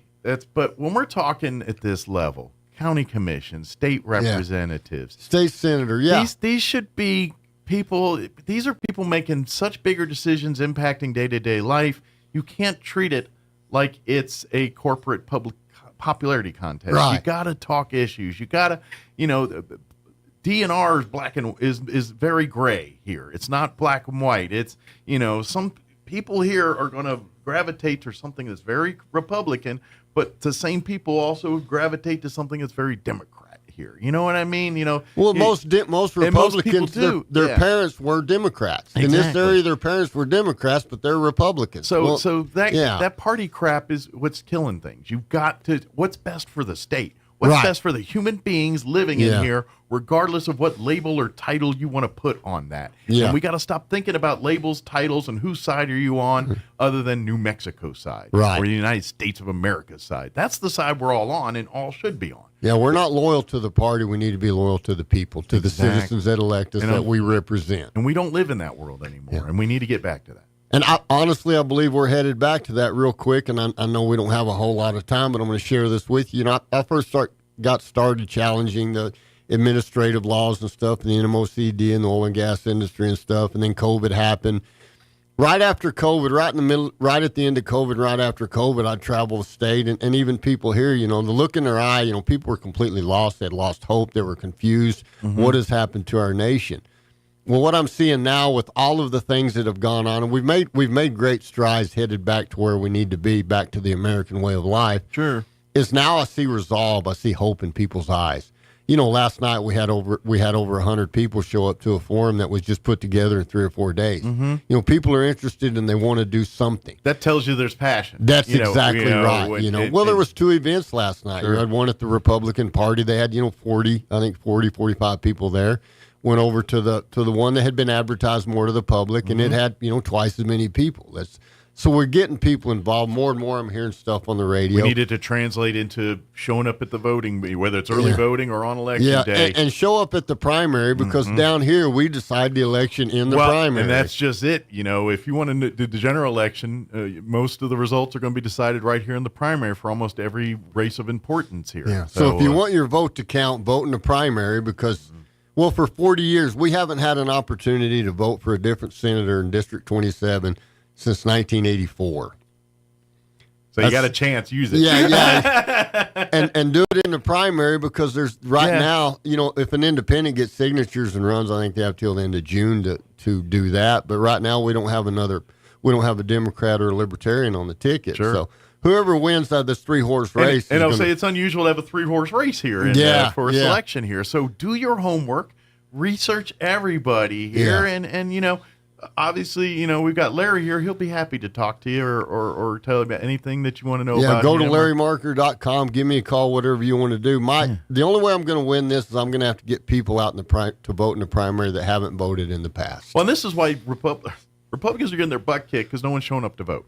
Right. You have all liberal U.S. representatives in this state right now, because voter turnout was god awful the last election, and it was. Didn't come. Yeah, and it was ugly. Yeah, the guys that we send from down here, they ought to be able to go to Santa Fe and stir up as much trouble as possible, because it's not going to cost them any votes, because they're going to come down here and say, hey, thanks for brawling for us. Don't come down here and say you're fighting and go up there and not fight. That's the problem. We got a lot of people saying things. Yeah, they say things. Yeah, let's look at reality. Everybody can claim to be a fighter. Absolutely. Let's look at their scars. And I think this is to your point we were talking about earlier, why you saw a full house at your event last night, and then a packed house at the other event as well too, is people are starting to get fed up with the world we live in, the things we're seeing. People are willing to compromise to a point and allow people to say, live and let live. I'm on some of that. Yeah. But people are now getting to the point, it's like this live and let live crap's I've hit my limit. Now you're infringing upon me. I don't like that. In the United States, your rights extend to where the other person's rights begin. Yeah. That's the simple way to live. Absolutely. The problem is right now our rights are just continually get smaller and smaller. And unfortunately, it's unacceptable to fight back on people trampling your rights. Yeah. You're looked at as, insert label here, racist, yeah, sexist, Nazi, whatever term all they like to all use. the phobic stuff. Yeah, and people are getting about tired of that now. Believe me, I'm getting a lot of that. Oh, I'm sure. Yeah. Well, and that's just it. As a it doesn't matter. You could be a D, an R, the biggest of one or the other, and you're going to have to. You're going to take a few. And arrows. I've got awful thick skin. I'm scarred up pretty good. My son told me he's actually he's a younger guy, but he's actually pretty intelligent. He said, "Dad," he said, "the only way you're going to win this is if people are sick enough of what's going on." Sure. And you know what? I love that there's the option.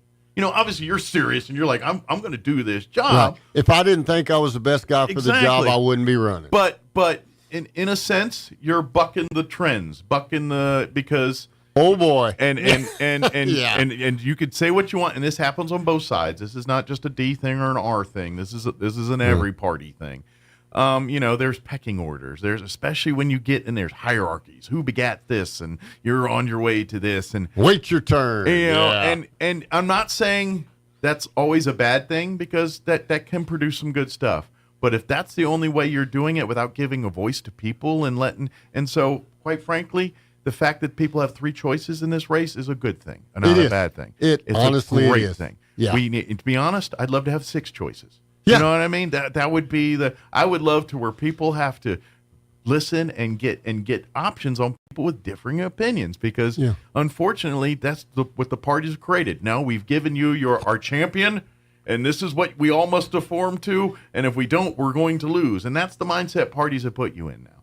And that's not how it should be. Right. And that's not our Republican thing or a Democrat thing. That's a Republican and Democrat And the thing. primaries are supposed to be nasty. There's supposed to be people going after it, because if you can't stand up in a primary, how are you going to stand up in Santa Fe? Yeah, when the real arrows start flinging. Yeah, you know, if somebody doesn't want to show up to a debate or something, well, you need to question, why don't you want to show up? You know, if you can't stand up against your opponent, you're not going to do very well against the most progressive people on the planet. And quite frankly, they're very good. And the higher levels you get, the better they are at doing this kind of stuff, because they, you know, it is what it is. And so now, you know, we've getting candidates. Now the onus is on we the voters. We need to get out there and vote. Yeah. Go, whether it's early voting now, or if you wait till, you know, election day purist, you know, whatever your passion is on that. Just go vote. Do it and Go vote vote. educated. Yeah. I say this every time. If I don't agree with you, but you make arguments on why you believe, then I respect it.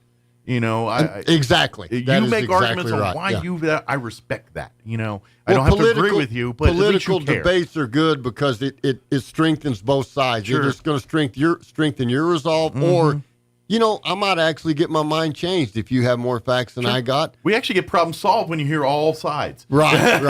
Yeah. Yeah. You know, as long as we're not throwing fists and everything, and that's stupid. Sure. People shouldn't do that. They should be able to argue, have decent conversations, and learn from those. Absolutely. Those are learning opportunities. Sure, They really. and really, at the end of the day, we all want the same thing. We want a great state. We want a great home for our families. We want our kids to have more opportunities than we had living here. That we all want those same things. We just don't understand, maybe necessarily agree on how to get there. On some of And unfortunately, right now where we're at in this state and this country, our kids have less opportunities than we have. We're the first generation to experience that. Yeah. That's not, we can't tolerate that. You're right, and this is why we need to stand up, and this is why people, and maybe this is why we're seeing people show up, and now maybe finally people are getting, for lack of a better word, pissed off. Yeah. You know what I mean, at this stuff and having it. So please but now take your anger and turn it to education. You know, coming angry is easy. We can all do that. I'm really good at that. Yeah, me too. Yeah. But coming correct is Yeah. way harder. Well, do your and way more research. efficient. Do a little Yeah. research. Everybody's got websites. Look at what they've really done. Don't just look at their bumper stickers and slogans and cliches and stuff. Look at what they've really done. Absolutely. Go check voting records. Check what people have been doing in their private life. Just go take a look at all that. Listen to the radio stations. Don't just listen to the surface issue stuff. Get serious and vet these people. Well, and this is why I like to do my show the way I do my show here. You know, I have my opinions. I have my things, and my way of life and my opinions are different than most of the people or some of the people or none of the people that are sitting across me. It's just what it is. My job and what I do is not, sure, I inject my opinions and thoughts and everything because I'm human and I have a show. I get to do that. And you have the microphone. I have the microphone. But at the end of the day, I want this to be a forum for everyone in Roswell and our community. I want this a place where people come to, sure, be mildly entertained, but to at least understand, and even if you don't agree with the stuff, I want you to be a safe place for you to talk about that kind of thing, because that's the only way we fix our community is addressing it and talking about it. Sometimes we got to deal with the uncomfortable elephant in the room, but you know what? Yeah. We can do it here on a forum where we all understand the place we're trying to get to, and passion's not a bad thing. Getting upset and passionate is not a bad thing. That you move the world with some of that. But what you do with that anger and passion, how you control it, how you teach it and turn it into something that either turns like you're a crazy person that now you just discredited your whole base, or you turn it into something productive. And I think that's what you're doing, is you're saying, you know what, sure, I can get mad and stand on the street and hail signs and scream and holler yell and all that, and do all that, or I can run for office. Yeah, And I can educate that way. Education and communication. That's how you focus your passion. Absolutely. Learn all you can. Be able to make a legitimate argument without screaming and phlegm coming out of your mouth and all that. Make a legitimate argument. Yeah. Be respectful. Learn and learn to communicate and study. Yeah, that's and, it. And to be honest, you're going to make more people nervous doing that than coming in guns blazing, screaming, because they're automatically, you do that, they're like, oh, crazy dude, we get to discredit everything they say. Yeah. You come in there, okay, I don't know if people have seen one of the movies, the Malcolm X movie that Spike Lee did back in the 90s or whatever. There's a scene that makes me every time. There's where the police had arrested somebody unjustly and all that, and the Nation of Islam guys came, and of course everyone thinking they were going to come loot and violence and tear the place down. And they didn't. They just walked in their suits, stood there, didn't say a thing, didn't do a thing, and negotiated the guy out. But it was the walk tall or walks. What is it? Carry a big stick and talk small. I don't remember what the saying is. Whatever it is, that's what they did. And to be honest, that's how you do it. Is you don't come in there you intimidating, but that doesn't get anywhere. That's going to get you booed out of the room or thrown out the room. Or scare people. Yeah. You come in there with facts and data and information that they can't dispute. That's the stuff that makes people with ill ideas nervous. Well, and the goal is, and my goal is I've got a lot of passion, there's no doubt, but I always want to have more knowledge than what I have passion. Mm-hmm. And unfortunately, that requires I stay up a lot of nights studying, reading, and learning. Because it's going to be hard for me to tone down my passion, so my only option is to increase my learning. Sure. And that's where if you have the passion, everything, if the info and the resources aren't there to back it, you just look like a crazy dude ranting in the wind. So if my knowledge exceeds my passion, I'm in good shape, and that's where the voters need to get. Sure. And to be honest, and I would argue the case, that's who you want sitting in these committee rooms and making these decisions when it comes to the legislative session, and they're trying to get these laws passed. You want people that understand the Constitution, because that's kind of everyone's job in that room is to know that Constitution and to and that's part of our problem too. Is I imagine if you go to half of our legislators and you ask them some basic New Mexico constitutional information, they probably couldn't tell you the answer. You're being kind. It's 9 out of 10 don't have the answer. And I'm not talking bad about anybody, but like I said, our Constitution is one of the most comprehensive in the entire nation. And if you're going to be a representative, I'm sorry, requirement run is know the job, know what you're representing. And if you don't know the New Mexico Constitution, you have no business being a legislator for it. And basically, the smaller the government, the more rights you have. Yeah. If your government grows, your rights are automatically that's always that's kind of be eroded. And that's always been the Republican versus Democrat mindset. You want more government, you like Democrats. If you like less government, you like Republicans. If you like more government, then you're going to have to be satisfied with your liberties. Sure. We're never satisfied with your liberties. The more people do things for you, the more that's going to cost freedom-wise. Right. So, and this is kind of the big debates we have with 9/11 and all that. Sure, we want security, but to what point do we want security? Right. And that's, depending on the side of the fence you're on, some people thought Homeland Security went too far. Some said not far enough. Again, that goes back to which way you lean on these kind of things. The thing about living free is you've got to have courage to live free. That's right. Cowards cannot be free. Cowards can truly and not. There is a price for freedom, right? And people have to pay it. This gets back to why we thank veterans and do all the things we do. Exactly. a lot of people have died, so we can sit here on the radio and talk about this. All you people doing weird things on TikTok, you get to do that because somebody paid a sacrifice. Yeah, that's why. So thank people for their service. And, Absolutely. And go on down the road. There exactly. you go.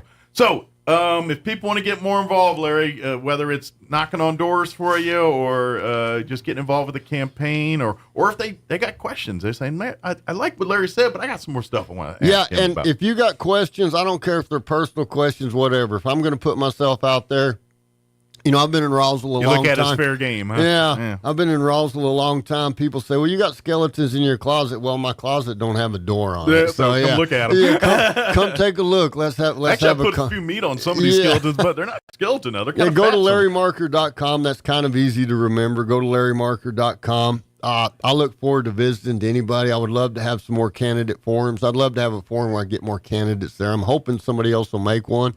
Maybe a radio station or something will sponsor one. There you go. Or maybe a party to where the candidates can get in front of the people. Like I said, in this race, we haven't had an opportunity to change senators for 39 years, actually. So let's get out there. Let's listen to the vote. Options here and make a decision. Yeah, let's make an informed decision. Absolutely.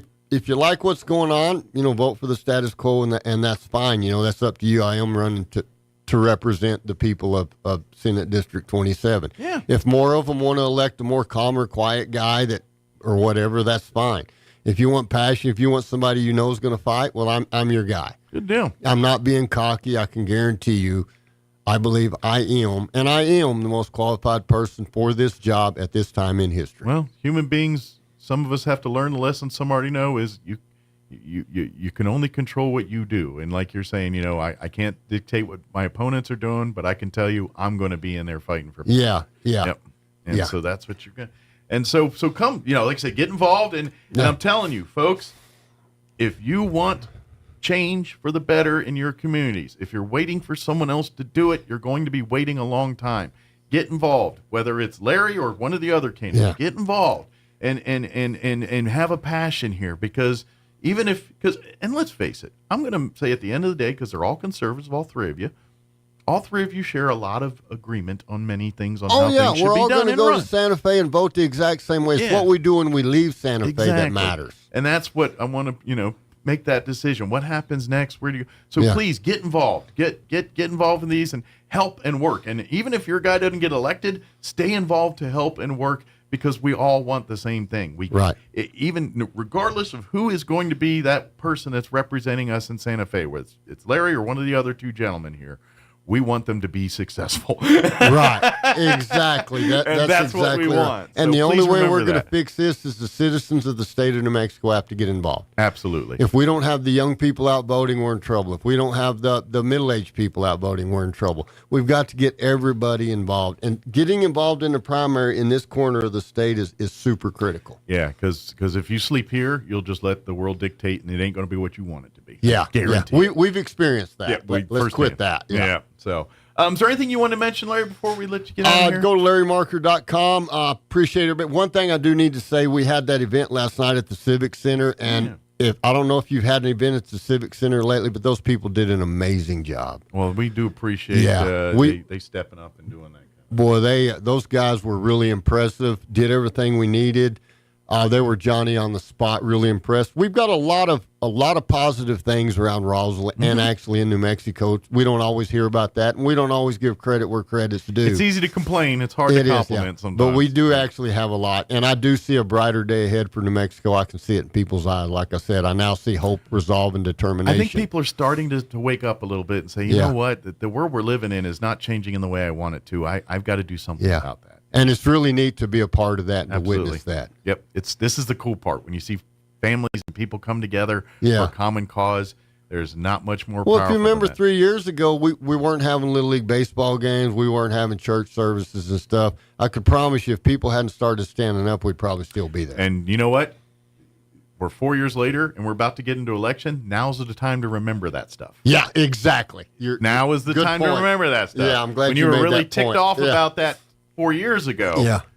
Be still ticked off when you walk into that voting booth. It takes courage to live free. Remember that. Yeah. So, thank you, Larry. As always, Thank you. appreciate it. We'll see you down the road. And obviously, as a state rep, Senator. Senator, sorry. Yes, sir. State senator, would love to have you come on the show and keep the citizens communication is up to date. going to be key when I'm representing this corner of the state. Absolutely. Sure. So thank you, sir. Thank you. All right, it is 9:53. Some news and some political ads because they pay us and I have to play them. So here they are.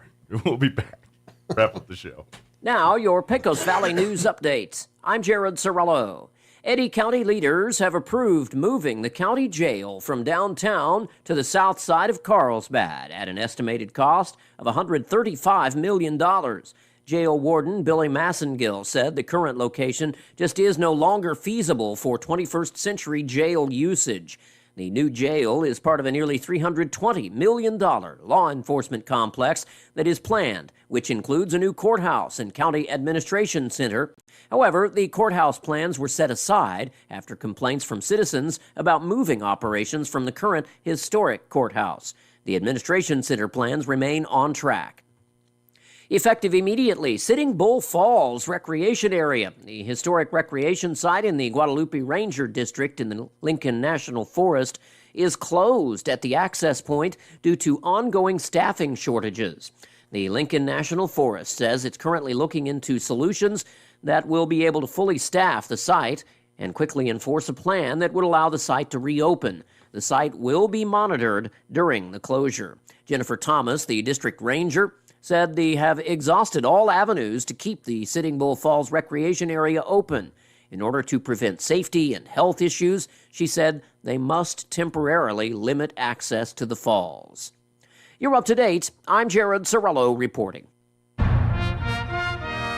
In southeast New Mexico, our state senator Greg Nibert has a strong conservative record, supporting the right to life, working to protect our conservative values, and standing up for the Second Amendment. That's why he's endorsed by the NRA. Greg Nibert has a record of opposing the liberal progressive Santa Fe agenda. He has consistently stood against illegal immigration, Governor Michelle Lujan Grisham's harmful progressive agenda, and policies that try to take away our rights and freedoms. He has stood up for us time and time again, especially when our rights have been under attack. Greg is a champion for our communities, our values, and our way of life. Greg Nibert has a record that we can count on. He is a strong supporter of our oil and gas jobs, which is so essential to southeast New Mexico. We need Senator Greg Nibert in Santa Fe. He is a proven, committed conservative and a strong voice for eastern New Mexico. Paid for by Greg Nibert for State Senate. Mayday! Mayday! Mayday! Attention Roswell and surrounding areas. Trade in and trade up to a new Ford or quality pre-owned vehicle for thousands less during May Trade Days at the all-new Roswell Ford. The all-new Roswell Ford has new management and a whole new attitude. And this week, any trade goes. Stuck in your loan or lease? Roswell Ford wants to get you released, even if you owe thousands more than your trade is worth, regardless of make or miles. Get huge savings on new Fords with rates as low as 0% for 66 months with no payments till July 4th. Plus, we have a great selection of low mileage, one-owner pre-owned vehicles, all in prime condition, starting at just $10,000. Don't settle for a low-quality, overpriced clunker. Buy a quality pre-owned vehicle from Roswell Ford for a lot less. Worried about your credit? Don't sweat it. We've partnered with the most aggressive lenders that will push to approve you today, even with bad or no credit. Lower prices, exceptional trade-in values, and a better buying experience. Get on board at Roswell Ford, 821 North Main Street in beautiful Roswell, or online at roswellford.com. 1515 per thousand financed on select models with approved credit.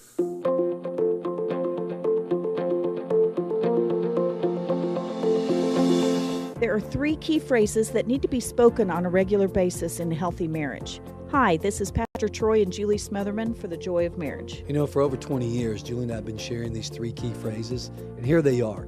I love you, I'm sorry, and I forgive you. Ephesians 4:32 says, be kind and compassionate to one another, forgiving each other, just as in Christ, God forgave you. You know, it's so easy to expect others to love us, to say I'm sorry, and to forgive us. But you know, it's really a gift that we give each other. You know, the Bible teaches us we sow and we reap. Sow into your spouse, I love you, I forgive you, I'm sorry. And then you'll reap a harvest in return. Someone has to start the process. Let that be you today so you can really enjoy your marriage. If you have any questions or would like further information about the Joy of Marriage Ministry, please go to jomconference.com. The Calico Cow Fabric and Gift Shop invites you to move on in and check out the fantastic selection of threads, fabrics, and patterns. Take advantage of a huge sale on Brother sewing machines. If you just want to tune up on your own machine, bring it on over for in-house maintenance. And with free lessons at the Calico Cow, you can learn from some of the absolute best. Let's keep the tradition and art of sewing going. The Calico Cow Fabric and Gift Shop, 200 East College in Roswell, right behind Farley's. Want to know how? Come see the cow. My name is Pat Boone, and I'm running for the New Mexico State Senate, District 27. My deep-rooted connection to the land and understanding of the challenges facing rural communities make me uniquely qualified to represent the interest of District 27 in the State Senate. I love this district and its people, and I look forward to representing you in Santa Fe. I'd appreciate your Republican primary vote on June 4th. Paid for by Committee to Elect Pat Boone, New Mexico Senate, District 27, Mark McKay, Treasurer. Here's a Mornings with Mike Winters fun fact. The catfish has over 27,000 taste buds. Do you think they prefer fried or blackened? Here's Mike Winters. And it's closing in on 10 o'clock. If you missed any part of the show, I invite you to check it out at your leisure, ksvptv.com. And just click on the Mornings with Mike Winters channel there. We'll be back bright and early, 7 a.m. with an all-new show tomorrow. You're listening to 106.5 Roswell's Talk FM, KEND, or Roswell, New Mexico. Take care. Breaking news this hour from townhall.com. I'm John